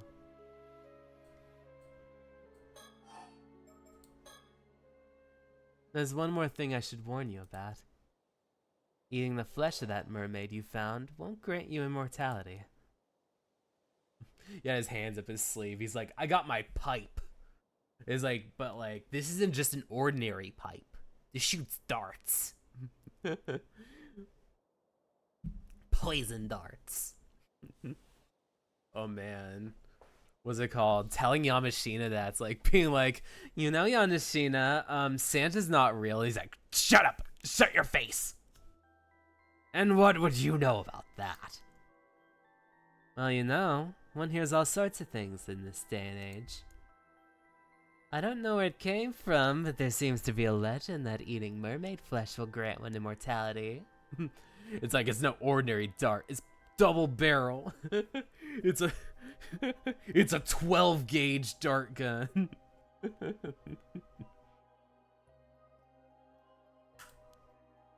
All I wanted to say was, it's just that. A legend. It's got no basis in reality after all. How can you be so sure?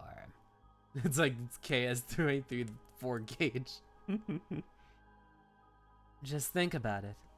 If that legend were true, wouldn't that be strange that no confirmed immortals have ever been found? Yeah? Who's to say they aren't just hiding in the living? They've been hiding. The legend of Yabakuni is passed down over 100 years across Japan, yet not a single verifiable immortal has ever been found to show it. So you mean to say all those legends are fake? Please. If even just one of those tales is true, there's always the chance there's an immortal hiding somewhere. I see. You really are quite the dreamer, aren't you?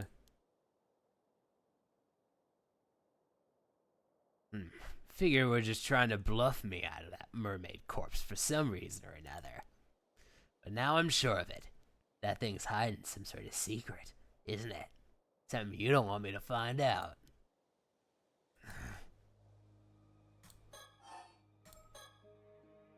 So you admit you have the mermaid corpse then? Oh, don't worry. We assumed as much from the start. If I'm not mistaken, that mermaid was in a sort of mummified state, no? I doubt you'll be eating it as it is. Surely there's no harm in handing it over. It's like I meant marmalade. It sounds like mermaid, but it's got a few extra syllables in there. It's like, I meant what's it called? You got laid in marble. I have marmalade on my marble. Age, eh? So you can hog it for yourself. You won't fool me that easy. I'm eating all of it. From head to toe. Toe first. You don't think that a rare specimen like that ought to be placed in care of a proper research institute? I'm saying, I'll get a specialist research institute to study it. Problem solved. I suppose so. It doesn't have a toe, it has a fin. I stand corrected. It's like from head to fin. Tail. From head to tail. Tail first.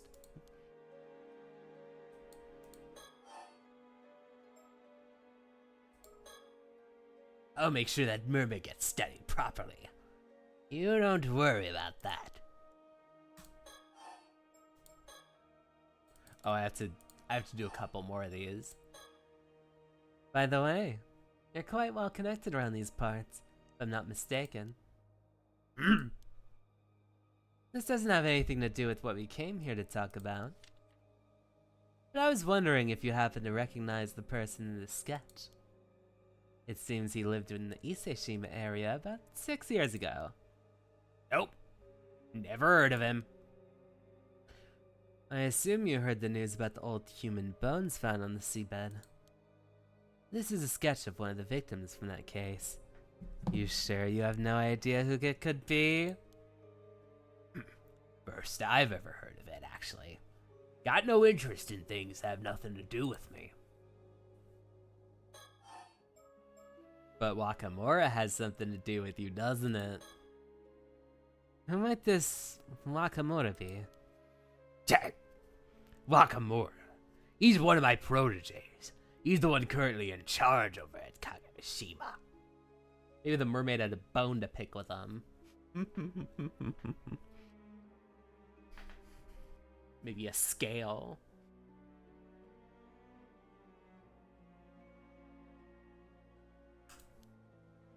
Used to have high hopes for that one. That changed somewhere where he came under the thrall of some phony sorcerer in Tokyo.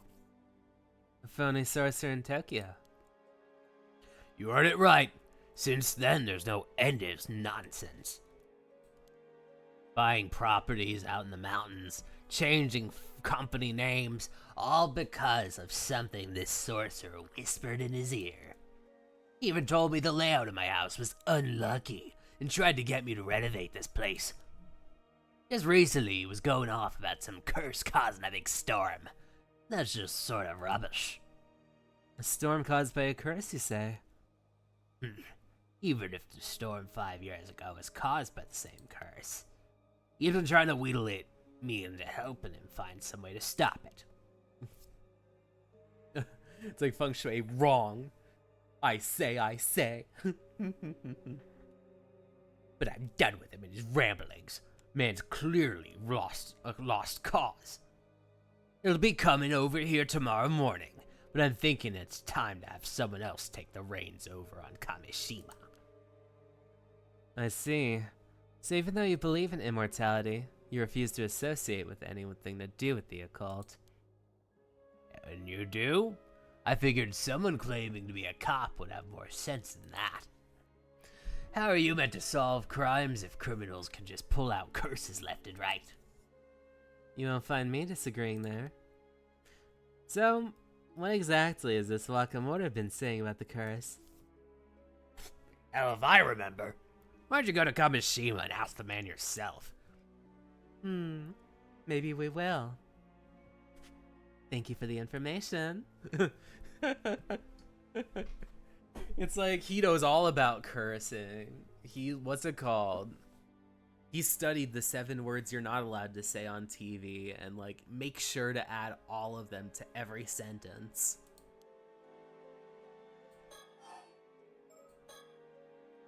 Is there anything else you can tell us about the phony sorcerer this Wakamura is so devoted to? You're just saying that so that Sato can crash out again. It's like you just want him to be mad. Be like, you got any other funny words to say about phony sorcerers? I know you love talking about them. Alright, where do I get started with you fakers? With you little tricksters? You have that book I always wanted, book full of curses and swears in 3 different languages.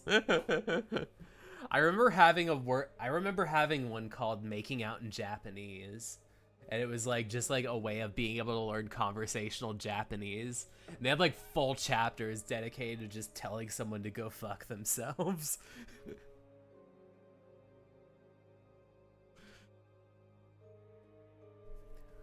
Wakamura went on about how there's some big shot who appeared on television. I never heard of them. As I said, just ask him yourself. Of course. We'll be sure to do so. I'll make sure the mermaid gets studied properly. After looking in the corpse of the mermaid found earlier this morning, it seems highly likely it was taken into custody of Mr. Yanashina here. He's quite the big shot around here with plenty of weight to throw around both politically and financially. Of course, all the local police know of him, and of his moniker, Unkakudono. We had to get one of the higher-ups to act as an intermediary to even get a meeting with them. Personally, I'm happy as long as we get the mermaid corpse back from him. Although I certainly won't complain if he can tell us anything about the curse as well.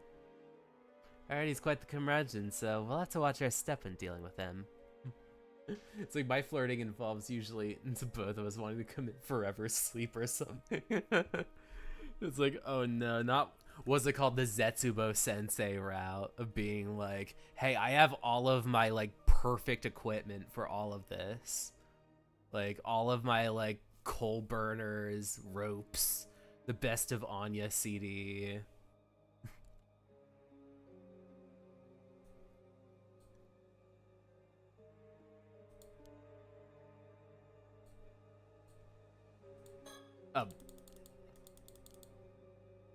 There has to be something. Oh, hey, sticker, a mockingbird. Do we get to talk about the sticker, everyone?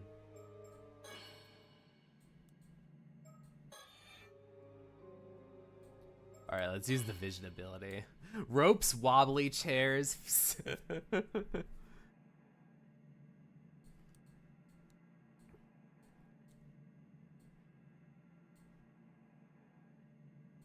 Man, I was way too young to be like marathoning through Zetsubo Sensei, like early high school, and just watching like a man just constantly like bungee jump from his neck every chapter.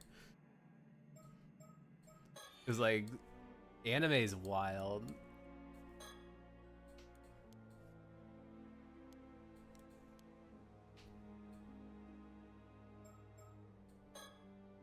Apparently he wears the crest of Takama every day. Not exactly casual wear for most people. Wearing something like that in the summer heat, that's commitment to keep up appearances. Do we really have nothing to talk about with this guy? Because he just... Oh, there we go. How about this then? If you agree to give up the mermaid, I'll tell you what we need to know in return. For someone who doesn't seem to believe in the occult, you seem awfully fixated on this mermaid and immortality. Which suggests to me you found something you consider quite conclusive. Ah, what are you on about now? Well, I happen to know a bit more about mermaids than most people. It's like, for a mermaid, I see no maids here. For someone who has a mansion, there are also no maids here. Usually when there's like talks in mansions in front of like affluent people, there's always like maids or servants that are like, the mister won't be seeing you. Please leave. He must be maidenless. He chose the wrong build for Elden Ring and remained maidenless. Ma'am, are you sure? Strength all the way. It's like no magic, no faith, no dexterity, no nothing. It's fine. It's fine. I had the opportunity to do research on them a while back, you see. You don't say. And? Do 50 damage on a dragon, still fists him to forever sleep. Be like, it took me 2 hours to finish this boss fight, because I sure am good at keeping my distance. It's like, I can't do anything but keep my distance and, like, chip away. Well, mermaids do indeed have the ability to grant a human immortality. Ah, I knew it! More precisely, individuals granted immortality this way are known as 800-year immortals. So they have a lifespan of 800 years. That's right. As the name suggests, they gain 800 years of remaining life. During this time, they won't age a day. Even if they die, they'll resurrect immediately. Sounds like a real blessing. No, I'm afraid it's anything but. One who defies the very laws of nature like that is no longer human. They're an anomalous being that should not be allowed to exist at all. As such, our position requires that any such individuals we find are dealt with as swiftly as possible. Indeed, this immortality was originally a curse mermaids placed upon humans. A curse? Immortality is neither a blessing nor salvation for the living. It's a curse that robs them of their ability to die. None of those who have become 800-year immortals have found happiness. Not one. It renders living among other humans impossible, and makes them an outcast from society. Of course, there are a few years at first when life will be tolerable. But after that, every meeting ends with a parting. You outlive whomever you love, or are loved by. Even if you find acceptance, it'll only be time. You'll always be shunned eventually. You'll experience this over and over for 800 years. 800 years unable to die, with loneliness as your constant companion. It's like, just imagine being immortal and only buzz you get is from touching high voltage. It's like, make me feel alive again. Like, just start like, what's it called? Like, what's it called? Just being like, I'm gonna like, just like fiddle around with like electrical outlets. Just get like a little like, what's it called? Drinking. Ah.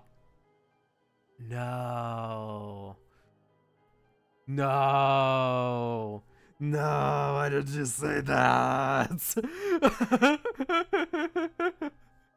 It's like 800 years isn't forever, but the herpes certainly will feel like it.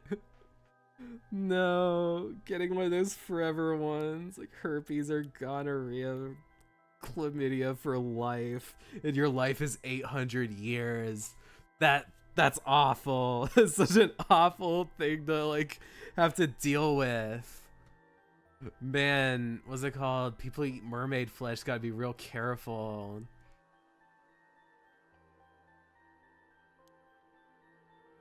This is why many see no other recourse in a life of monastic seclusion, just as the Abakuni did. I suppose that makes sense. Man, I should not have gone to Vegas on that one vacation. Still, there will always be those who seek immortality. Always have, always will be. You think so? I for one struggle to see the appeal. In that case, there are also certain conditions that must be met for this curse of immortality to be effective. Eating mermaid's flesh alone isn't enough to make you an 800-year immortal. Oh? What exactly are these conditions? Sorry to disappoint, but I'm not aware of the specifics there myself. But I can say this much, at least. The mummy you have in your possession is no mermaid. Bullshit! Ain't no way that that's anything other than a mermaid.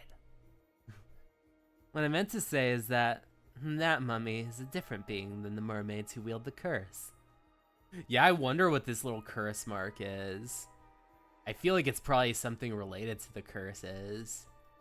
That, like, part of the reason why she ended up taking up the mantle of doing, like, a lot of the kind of paranormal work that her husband also does is because she's also in tune with the curses. Because the first game was based on, like, a paranormal, like, sort of battle royale where everyone had their own curse and they had to, like, stop the curse from happening at night. But here, it's like, exactly how is the curse of the mermaid going to manifest? Not all half-fish, half-human beings are mermaids, you see. In fact, calling them all by the same name is what leads to mishaps like this one. Say what? You mean to tell me that it's not a mermaid? That real mermaids are completely separate things? That's right. Which is why I can say with confidence that eating its flesh won't make you immortal. I see. Seems like you weren't bluffing at all. It was Loki's fault, of course. Too many animal transformations. Too many, masks in the, in the water.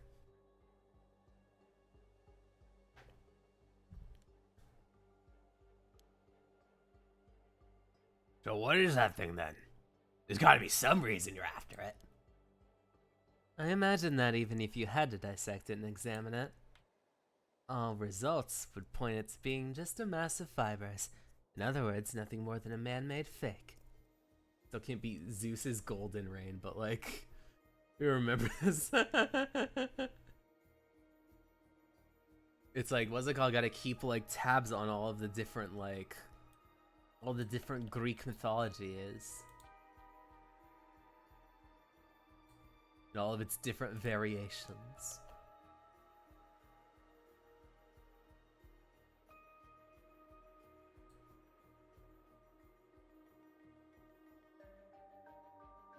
It's like a combination of Hades and Fate Stay Night have made me like more in tune with Greek mythology.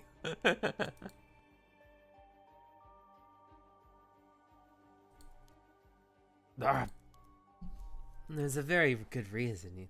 You see, that mummy is merely the corpse of an average human, twisted beyond recognition by the curse of the forsaken fish. A what? Another curse? Another curse is wielded by mermaids. As it happens, that would be the remains of someone who died under it. It's like the way that Zeus made a vow to Hera that changed the name and created Roman pantheon so he could sleep with everyone, not break the vow. Not what's it called, Zeus being like, I'm going to be able to create all the kinds of technicalities so I can be unfaithful. I feel like learning Greek mythology is all about like finding out like, oh, that's the son of Zeus. Wait, Zeus and who? Zeus. What'd you do now? Zeus. Zeus!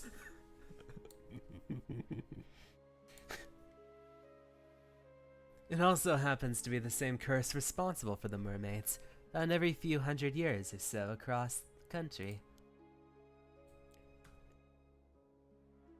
You see now why we'd rather you hand over the mermaid to us? The poor soul deserves a proper burial, same as everyone else. I guess everyone wanted that Zeus lightning. What's it called? See if the what's it called? If the man's truly as like notable as the myth.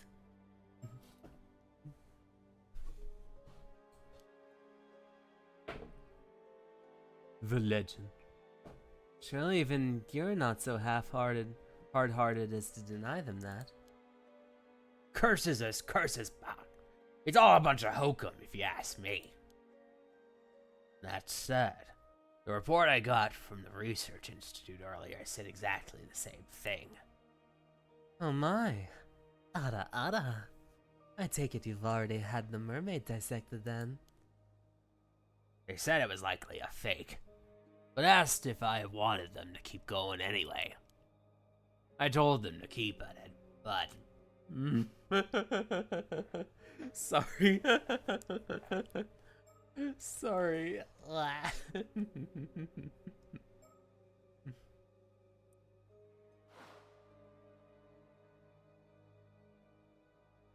Oh, poor Sato. He looks like he's like frowning.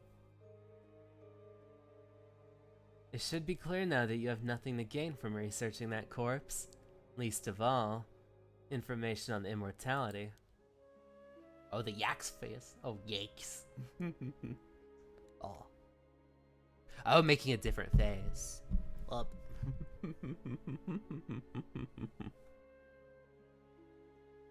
I can change my eye color. What? And I can narrow it a little bit.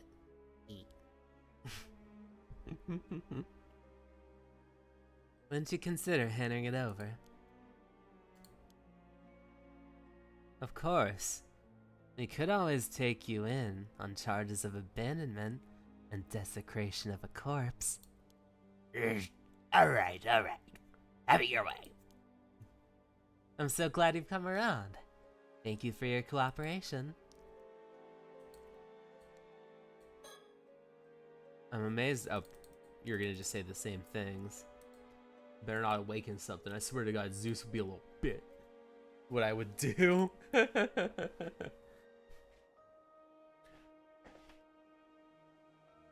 You know, I think that probably the only Zeus I've ever really like thirsted for might have been the SMT5 one, or the Shin Megami Tensei 5 one. Because in Vengeance, he like looks at like the main character and is like, you know what?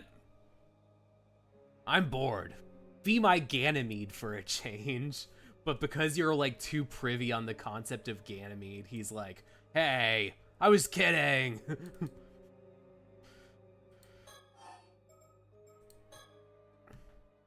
I'll give you the damn mermaid. But in exchange, I want you to tell me one thing.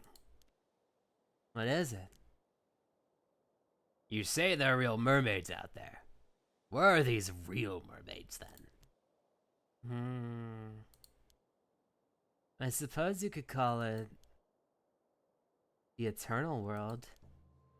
The eternal world? Yes. I don't remember a single game I played and had Zeus as a character. Because now SMT5 had him as like one of the like deities that you can summon or fight against.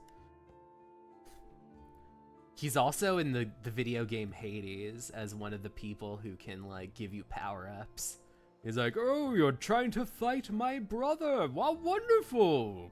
By the way, here's some electrical moves you could use during your next climb. Yeah, that game has a lot of like kind of like Greek deities that can like help you out as you like scale like I believe it was like Tartarus, or the different layers of like the underworld. Caesar 3 was Roman pantheon, but Zeus was Jupiter, and he wasn't one of the gods there. Oh yeah, because what's it called? Some of it overlaps, where like the Roman pantheon is inspired by the Greek like pantheon. The emperor rises from the Middle Kingdom. I'll have Chinese deities. Oh, I should probably study a lot more mythology. It'd be a lot of fun. I had an ex that was super into like Apollo, so it'd be nice to be able to do more research on Apollo at some point. Called the Greek-Roman pantheon, after all. Same gods, different names.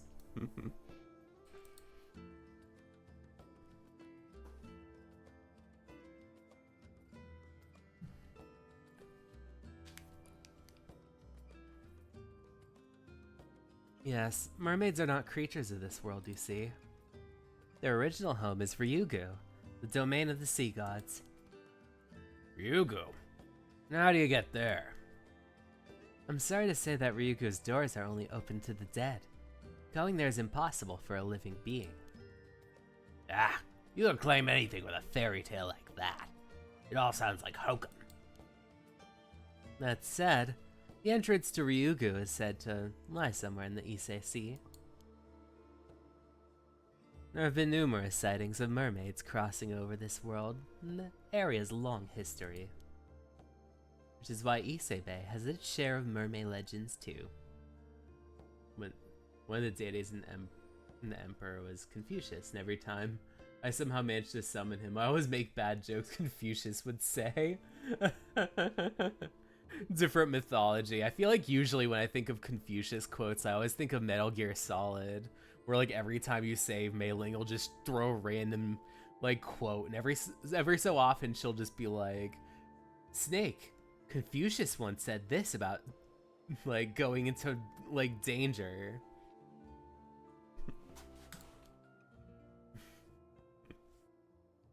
Now that you mention it, I have read one of those stories too.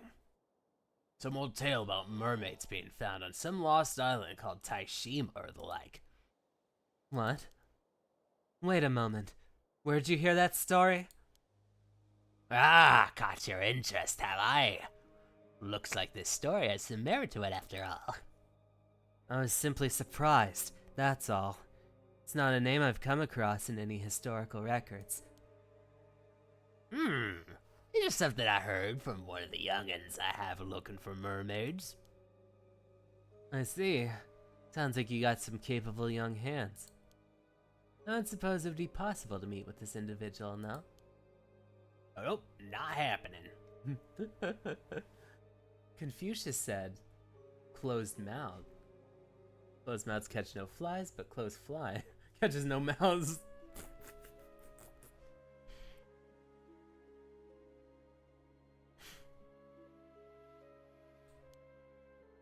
Unless you're willing to spill the beans on everything you know about mermaids. Every last bit of info. Maybe, just maybe, I'll consider it then. Clear you're no ordinary housewife after all. Not interested? Then this meeting's over. I'll hand over the corpse to the police, as promised. But don't think I've given up on mermaids, or immortality. If they really exist, I'll find them, and make them mine.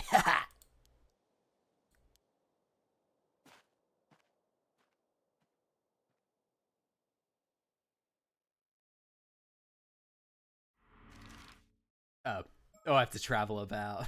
I thought, like, what's it called? Like, Soto is gonna be like, man, that guy was a real prick. The best one from the Seth review of the Emperor. Confucius says, big tits and no ass fill men's hands, but small tit and big ass will fill his heart.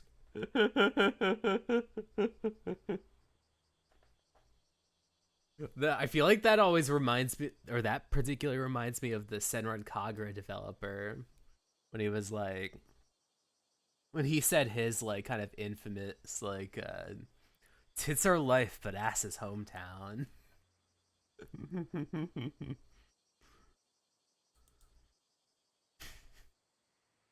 Hey there, you two. To meet in park is good, but to park meet in girls better. That's crude. Hey there, you two. Sorry for calling you out here when you're so busy. I figured it'd be best to give you a rundown on our findings as soon as possible. No problem. Go ahead. Ooh, it's this poster. What do we have here? Oh, this? It's a poster advertising Kamishima. Something about to catch your eye? I know the game's supposed to be all serious and everything, but like... there is some levity to it. I mean, it's hard not to have a little bit of levity when you have like a ton of characters that are just kind of like a little more like eccentric. Like earlier in the game, there were these two like kind of like weird like British characters, and this guy was just like acting like Captain Jack Sparrow like the whole time. I'm like, I can't like what's it called be like too like overly serious about it. We British, yeah, bruv. Yeah, mate. Arnav Barnum, otherwise known as Arvy. He's an occult journalist. He does a lot of stuff in England and America, but they don't sell too well. He wants to know about all the mermaids that come across so that he can write all of his books. It's Tuesday, innit? I was about to read this in a British accent. No, I was just thinking, surely it would be better to put it somewhere tourists will actually see it. Sorry, I have like a little bit of experience doing British voices because I used to do like a Black Butler Abridged series like back in college. I did like maybe like 3 episodes before I like scrapped it all because the DMCA strikes got to be too like frustrating. Good point. Maybe they had some posters left over. Only a bridge series I remember is just the Hellsing one. There's quite a few that are pretty good, or a lot of old ones that are really good. I used to love the JoJo Abridged series with Antfish. That just had some really funny gags in it.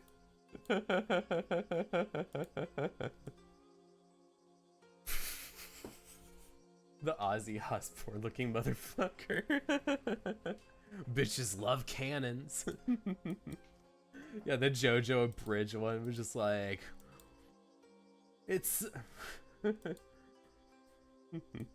Look at all of the Walking Dead. It's silent like the hills. We have to get out of this residence of evil. Don't worry, lady. We won't leave you for... You won't be left for dead.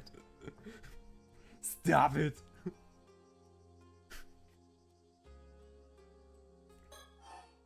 Alright. Do you have anything to say to me? Let's hear what the Detective Ide has to say. Maybe I should do a British... I should do a British voice for this guy. Maybe like a... Like, what's it called? Like a Liam or Noel Gallagher from Oasis. About Yamashima. So, managed to meet up with the MC Yamashita. Yes, thank you again for your help there. Seems he's willing to hand over the body over without a fuss. Really? That's great.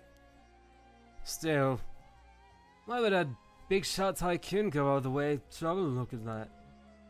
Oh, sorry. Still, why would some big shot tycoon go all the way to trouble with all the body? If everything I heard's true, you'll probably take him in on charges of desecrating corpse, you know? Or was it something special about the corpse? Tycoon or Tygoon, of course. I'm certain of you, detective. I can of course explain. I gotta stop doing British accent. I'm observant of you, detective. I can of course explain if you'd like to learn more. Wait a second. Is it related to that secret department of yours? I think I'm better off not knowing if so. Oh really? I don't mind bringing you into the fold. Ma'am, please. Please drop trying to rope him into helping us. I never met the guy, but I hear he's quite a cranky old geezer. How'd you go meeting him? I bet he's pretty wary of you being with the police, but he didn't try to pick a fight or anything, did he? Well, I'm not sure you could say it went smoothly, but I don't think we upset him, at least. Probably. You, don't sound very sure about that. Oh, right. Well, that's exactly what I wanted to talk to you about. So I got my hands on deck going asking about that sketch you gave me. We finally found someone who recognized the victim. Oh, it's great news. The person who recognized him was a housewife in her 20s who lived in Kumano 7 years ago. Apparently the sketch looked like a 19-year-old she knew who left the village to go to the city. So, 7 years ago he was 19 now. From the sound of it, guy had no relatives to speak of, left the village with nothing but clothes on his back. He doesn't know anything that happened that night.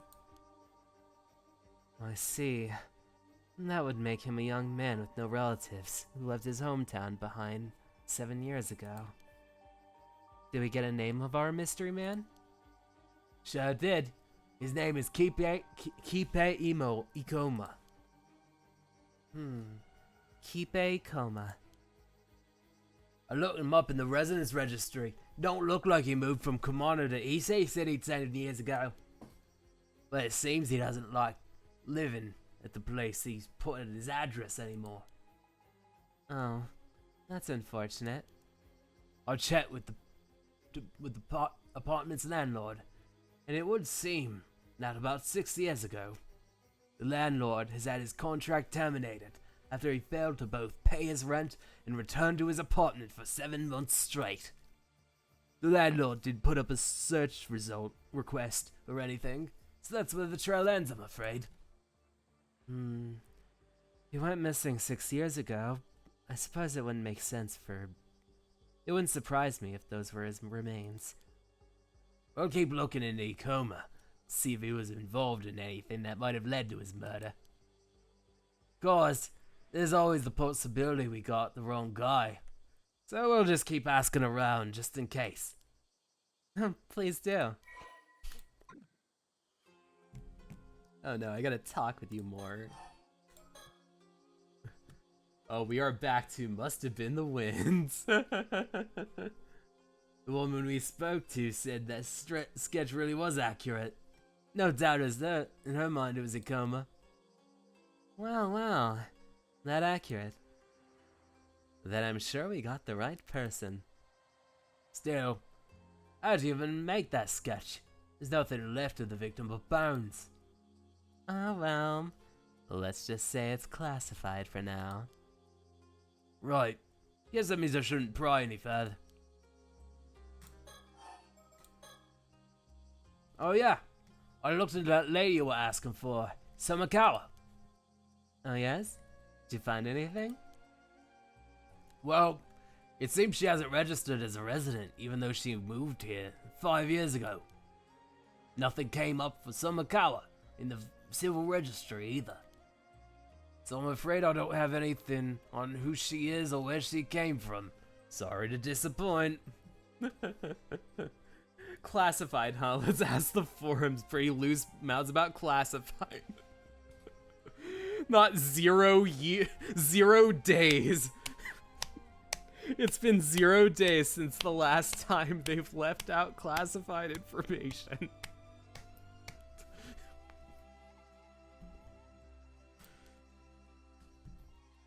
I see. Is that quite common? Happens. It's not unheard of for folks around the countryside to come here for work and just drift on, no one really knowing who they are. Apparently, it was really common during the post-war growth period. It seems we have a mystery woman on our hands. Yup, though there's something I've been wondering about. Oh? Let's hear it. Alright, what is your wondering? You have some idea on who she might be? Well, have you heard of Kamoshima's Southern Sea disaster? It was a big maritime disaster that struck 5 years back. I have, yes. One of the victims of that disaster was an armor diver and a housewife from Kamoshima by the name of Mare Minakuchi.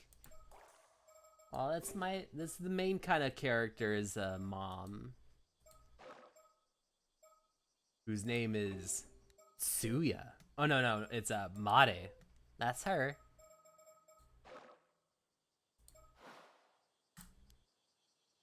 It seems her maiden name was Somakawa. Wait a second. What was that just now?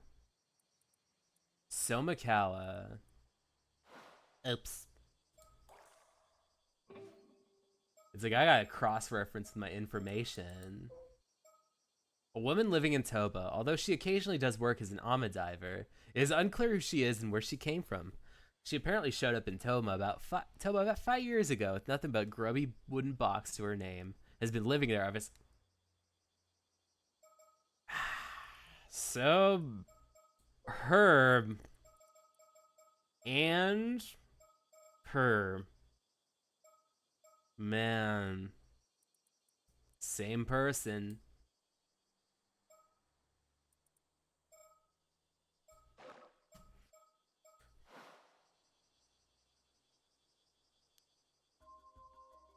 So our mystery woman shares a surname with our maritime disaster victim. I'm impressed you managed to dig that up.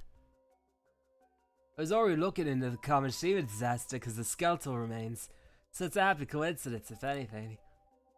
Oh, so you thought you might be related too. Glad it wasn't just me. Anyway, seems like the bodies of those disaster victims were never found in the end. She got me thinking.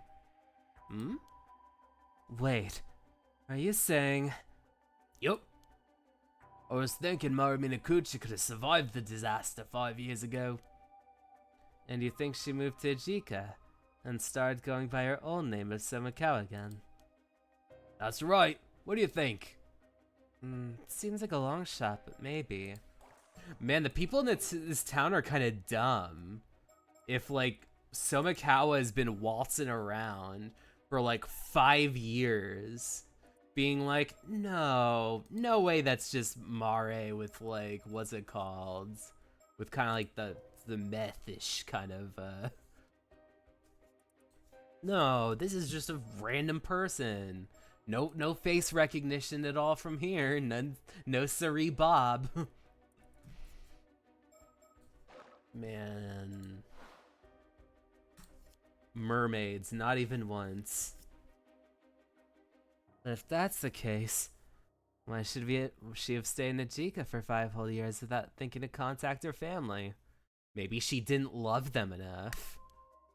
Maybe she lost her memories in the disaster. Right. If she only had her old memories to rely on, it wouldn't be that odd if she went back to using her old name. Surely her appearance would still be the same, though. It's difficult to imagine no one recognizing her from 5 whole years. That's what I was saying. I'm like, nobody on this island is perceptive. It's possible she just never ran into anyone she knew. That's the kind of thing more likely than you think. Oh, speaking of appearances, I found a picture of Mari Minakuchi from a report on the disaster. I haven't met this Somakawa myself, so could you take a look at me and let me know what you think? Let's see. Yep. Oh, this is interesting. What do you think, Sada? If she aged 5 years and grown back badly gaunt, I can certainly see how this woman might come to resemble Miss Somakawa. My thoughts exactly. So you agree it's a pretty solid theory? It's certainly worth looking into, yes? But if she really is Mari Minakuchi, there's something else that concerns me. Something else? Man, this is a long chapter. It's just what I've heard. It seems like the islanders over in Kamishima think this Mare Minakuchi was the cause of the disaster 5 years ago. What? Why would they think that? No idea, but it seems like it's pretty much taken for granted by most of the folks over there. Even if just mentioning the name's sort of taboo. So I was thinking it wouldn't be that odd if she felt she couldn't go back home because of that. Surely not. Seems as good a reason as any why she wouldn't want to come forward anyway. She really is related to the storm 5 years ago. She's a point of interest regardless of her connection to the skeletal remains. Perhaps it's worth looking into that first. Can I leave talking to Miss Somikawa to you two then? We'll handle that, yes. Oh, you're all good. Oh, we already heard what he has to say.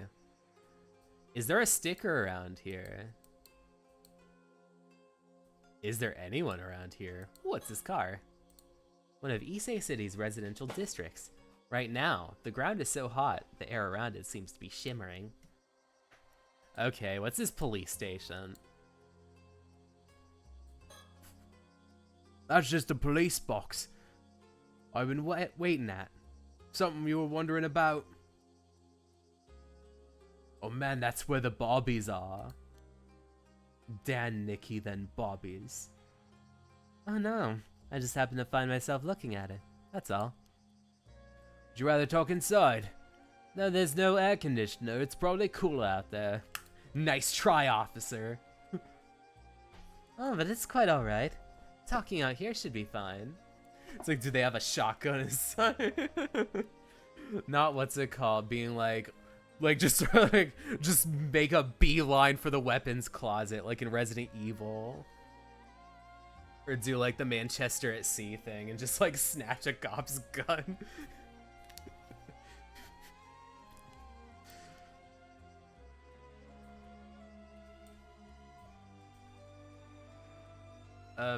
Do any of you want to talk to me? Okay, Ide. Wondering about me suit, are you? It's just a cheap old thing. Sorry, I don't have anything more presentable. The misery tool we're gonna use later or sooner. It's like, look, there might be one way of exploring the paranormal and going in the in-between route to like where the mermaids are.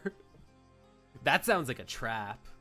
That's one of those things where it's like, oh man, like, what's it called? If you really want to see the mermaids, like, just close your eyes and pull the it's like, no. That's a trap. It's like, don't do that.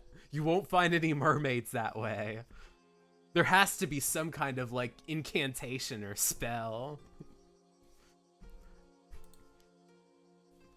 Be like, man, I came here all the way from Tokyo in my cheap, like, Uniqlo suit. I'm gonna ask one and pull it out. Ask twice, rack it up. Ask the third time, you will see the fun.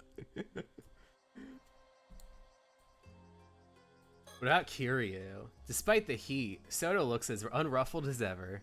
I do hope he isn't just pretending to be alright. I think we're all pretending to be alright in this world.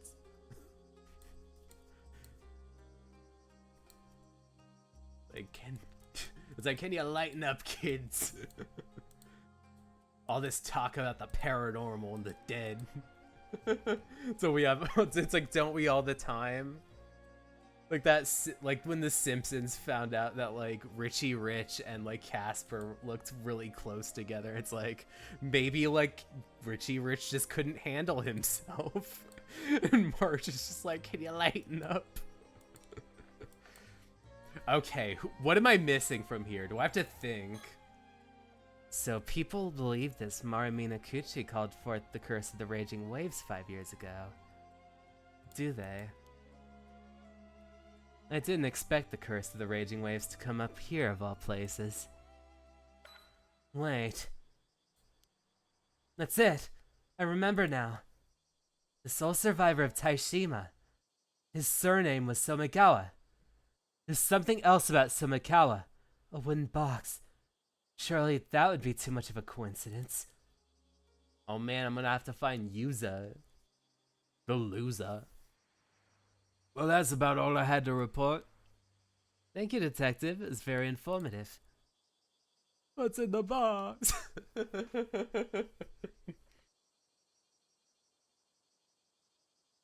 I feel like there was at least some instance where, like, I think it might have been when I was playing Ace Attorney, when, like, there was, like, the great Ace Attorney, when it had a what's in the box moment. As for our next move, could we ask you to keep looking for Kipe Ikoma for us? Roger that. We'll see if we can find Somikawa again. Hear what she has to say. Unfortunately, it looks like our trip to Kamishima will have to wait until tomorrow. So it seems. Oh, you had business on Kamishima too. Ace Attorney, huh? My client plead cry about it. It's that thing where it's like, it's wild how in all the Ace Attorney games, every time, like, you even get close, like, everyone you put on the stand just crashes out hard every time you introduce evidence. Even people who aren't the ones that perpetrated the crime will just be like, like, what's it called? I'm not guilty. I'm not guilty. And it's like, we never said you were. No, you're implying it. It's like, dude, now we really think you're guilty. Does this have a booba clown in it? Let's see. The closest we have to a booba clown.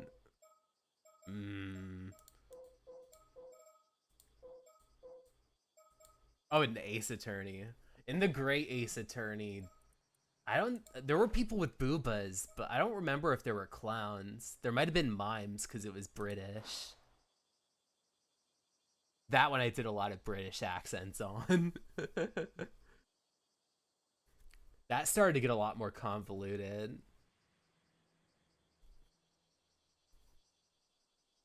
That was actually our original reason for coming here, yes?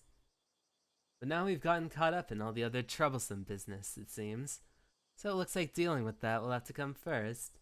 Remember that, they were just balloons in pop. It was a clip from SpongeBob, they're fake. It's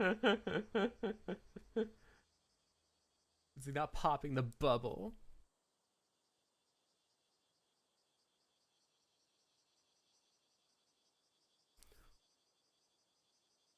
Free Balloon Day was a sham. Now we've gotten ourselves caught up in all this other troublesome business. So it looks like dealing with that might have to come first. And here I was, hoping to get this over with as soon as possible so I can get back home to my husband. I see. You surely are devoted to your husband. Oh, very much. Though I do worry as he never eats properly when I'm not around. It's like, man, it's like he always starves himself until I open my legs up, I point downstairs, and I say, get to work.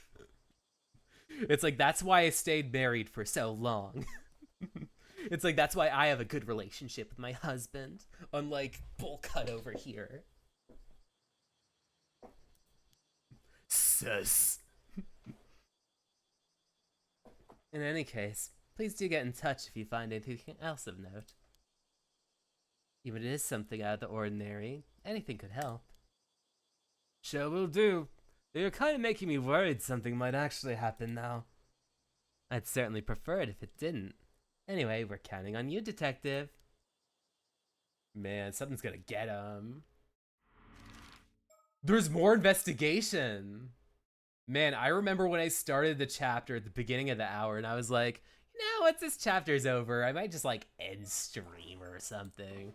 I gotta save this before... what's it called happens.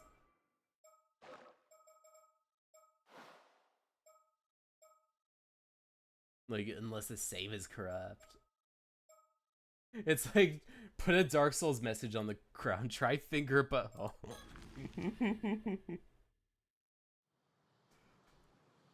Oh, shit. Sorry. My, like, mouse bugged a little bit. Bad news, ma'am. Seems we're a step too late. All those fun Dark Souls messages that were like, what's it called? To find a secret, jump. And it's just a game over. into a bottomless pit. Bad news, ma'am. It seems we're a step too late. What do you mean? There's one near a skeleton that says, I kid you not, listen carefully, skeleton. I feel like I've gotten a lot of prank ones that are about like entering into poisonous like routes or like poison caves, and it's like, why there's sulfur everywhere? This sucks. It seems someone came and took the Somakawa woman out to sea just a few minutes ago. What? According to the witness, a foreign man came to the port with Miss Somakawa in tow. They then boarded a motorboat that was moored there, headed out into the bay. It didn't appear to be by force, so we can probably assume they knew each other. A foreign man? Not sure what's going on. We should probably get a boat and follow just in case. So let's see if your boss room simply said beware woman. Let's see if Soto, what's wrong? The spiritual force is overwhelming. My body won't move. What's going on? That girl over there, she's doing all this. Oh no, the guy that was with the British dude. She's like a sorcerer.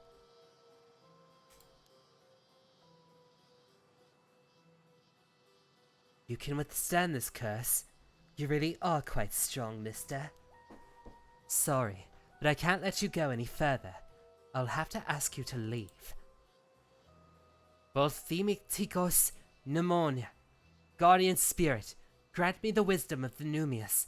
O high guiding spirit, guide my light my path ahead. It seems they're being saved. It seems they've saved us the effort of searching for them. Man, if only you had the shotgun or something. See? What's it called? Clairvoyance. Soto, your clairvoyance isn't so good. Phony sorcerer. Fake sorcerer. You could have gotten armed so that we can, like, fight back. Be like, what's it called? If I was there, it would have gone down differently. A trench shotgun with a bayonet from World War II, right? How long is it, right?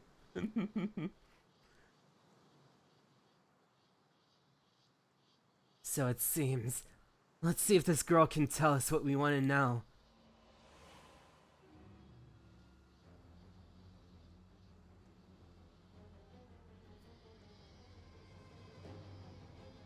Who are you? I could ask you the same. What do you want with Miss Somakawa? So you know who Miss Somakawa is, do you? Maybe. What's it to you?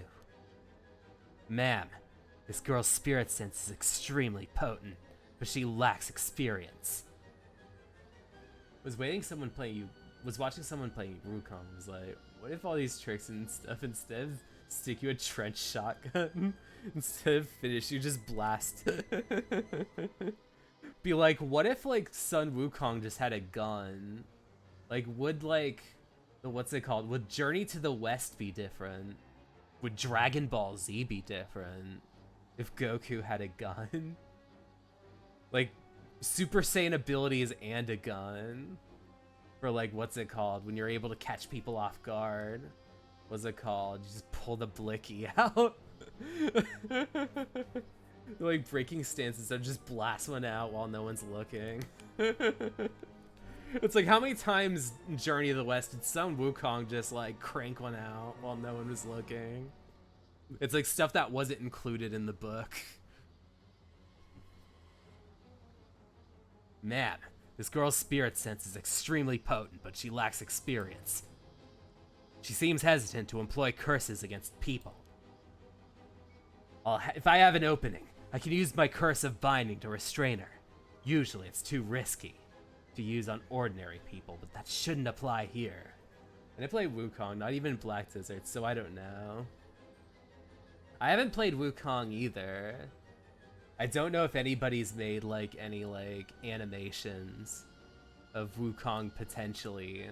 having that part of his legend like depicted, of like cranking one out in the bushes. He said it, the curse of binding of Isaac. It's like Soto, like, have you lived long enough to know that Mugenics has come out? Like, have you did a Meow cameo? Alright, I certainly wouldn't mind getting some info out of her. So this is as good as an opportunity as any. I'll see if I can get her to lower her guard. When she wavers, I'll signal to you to use the curse of binding. Of the binding of Isaac. Sound like a plan? Sounds like a plan. On your signal. Use Soto Curio's Curse of Binding of Isaac to restrain your opponent when they let their guard down. Press use curse button to signal to him to use it. You only got 3 chances. Oh jeez. Oh jeez. I gotta think of something quick. Alright. I could partly say the meow nonsense when she was sitting on the bike or something. I don't know, I didn't watch the anime.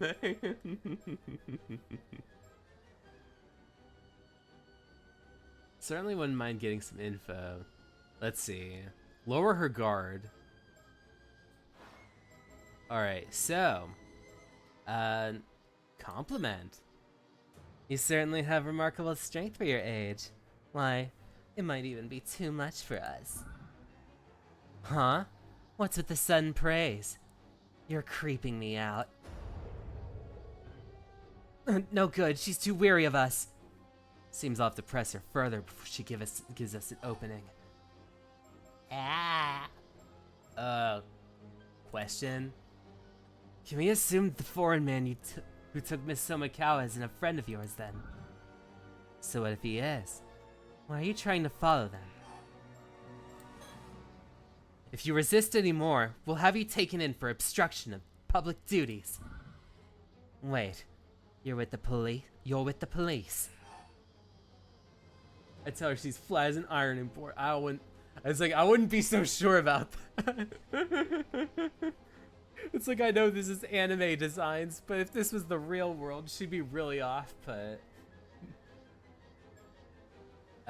Let's see. No, there's no need to be so uptight. How about we stop all this and just talk a bit? Not happening. You're just going to use a curse the moment I drop my focus. Despite appearances, yes, defying us could land you quite a heavy punishment. I see. You must be from Paranormal Affairs. Then I definitely can't do what you say. What? Even knowing we're from Paranormal Affairs, you kept a straight face and hid your ties. I can tell you're both bold and smart. Hello, Red Vaporeon, how's it going? I'm like, what's it called? What's it called? Oh, sorry.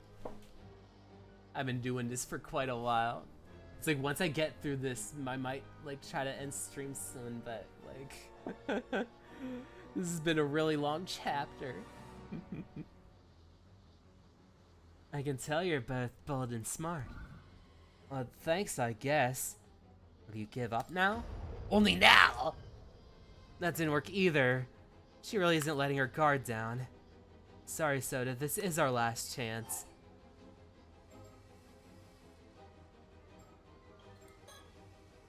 What do you want with Miss Somikawa? I could say the same for you. You just want the relic for yourselves, don't you? What? You know about the relic? You're also with Paranormal Affairs then, aren't you? Sorry, I have no idea what you're talking about. I suppose that's the trouble with secret departments. Not even her own members recognize her. What a bother. But if you just flip her off, that usually does it.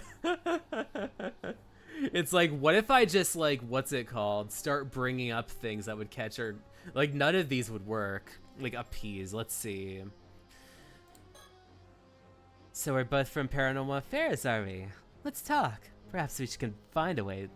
Perhaps there's some way we can help. I told you. I don't know what you're talking about. It's none of your business anyway. This is the question.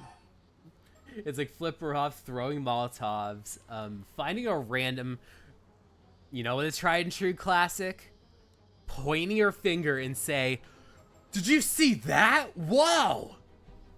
Sometimes I do that when trains pass by. Like every time a train's pass by, sometimes I'm like, "Whoa! Did you see that person on the tracks?" And it really fucks with the people around me. You can just drop trowel. Be like, I brought my like heart underwear just to be safe. It's like, would you believe me if I told you I'm wearing a jock strap underneath all of this? Wouldn't that be shocking and alarming? You have some nerve standing up to us despite knowing where we're from. Don't think you'll get off this easy. Threatening you won't get you anywhere. Can't arrest me unless there's an emergency, yes? Alright, I'm giving up. Alright, I understand where you're coming from. We won't interfere anymore. Soto, can you stop now? Ma'am. Really? Thanks. 1-2 punch! Oh. Alright, I understand where you're coming from. We won't interfere anymore. Soto, you can stop now. Really? Thanks. Alright, I understand where you're coming from. We won't interfere anymore. Soto, I told you to stop. Ma'am. Really? Thanks. Wah! Oh, you grown-ups and your dirty tricks. Ha sucker! Welcome to hell, motherfucker! You did well to be cautious of us, but I'm afraid this is how grown-ups get things done. Now, will you tell us what you're up to here? It's like pocket sand.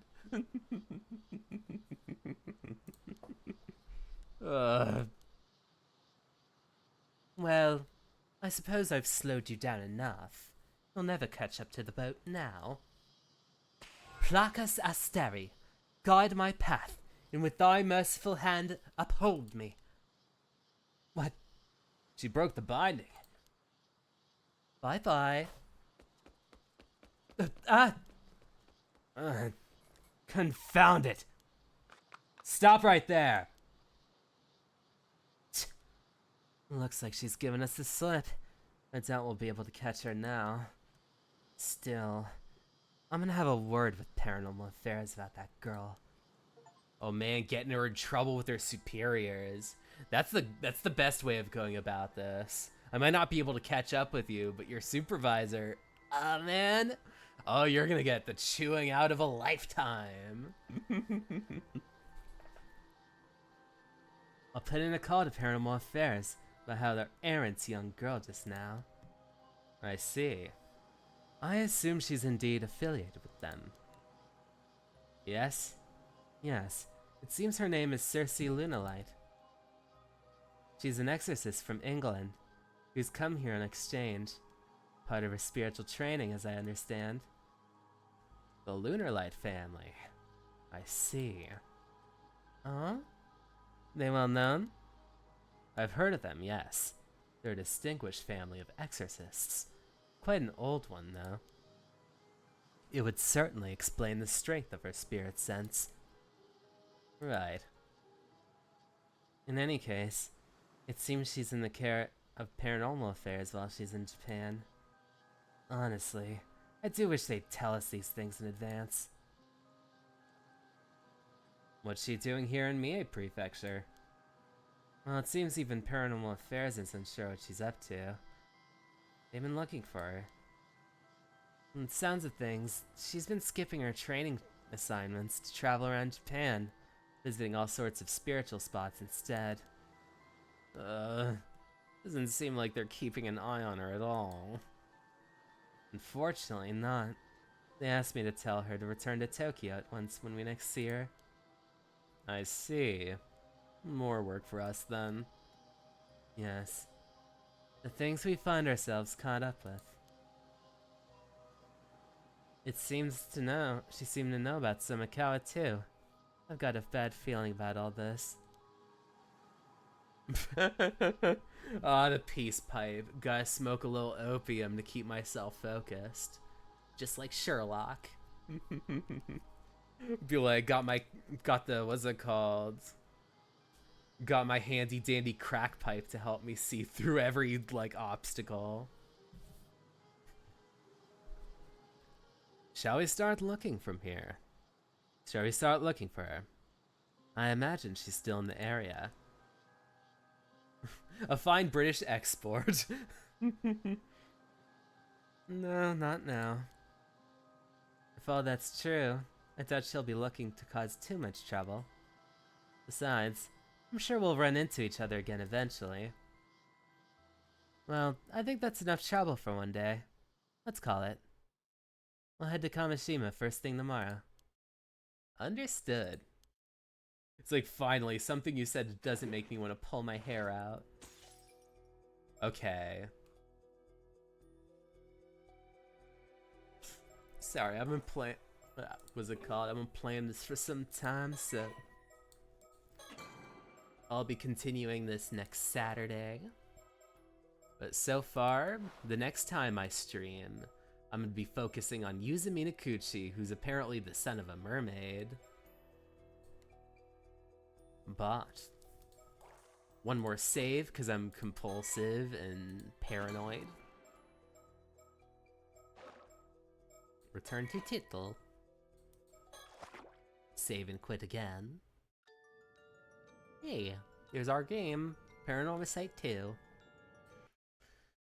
It's getting late by me, but thank you all so much for coming along. It's always really awesome to stream on the weekends. I'm hoping to probably, like, at some point soon, like, be able to open up a random weekday for some streaming. It'll probably be something pretty, like, low, kind of, what's it called? Not as, like, I guess, like, not as, like,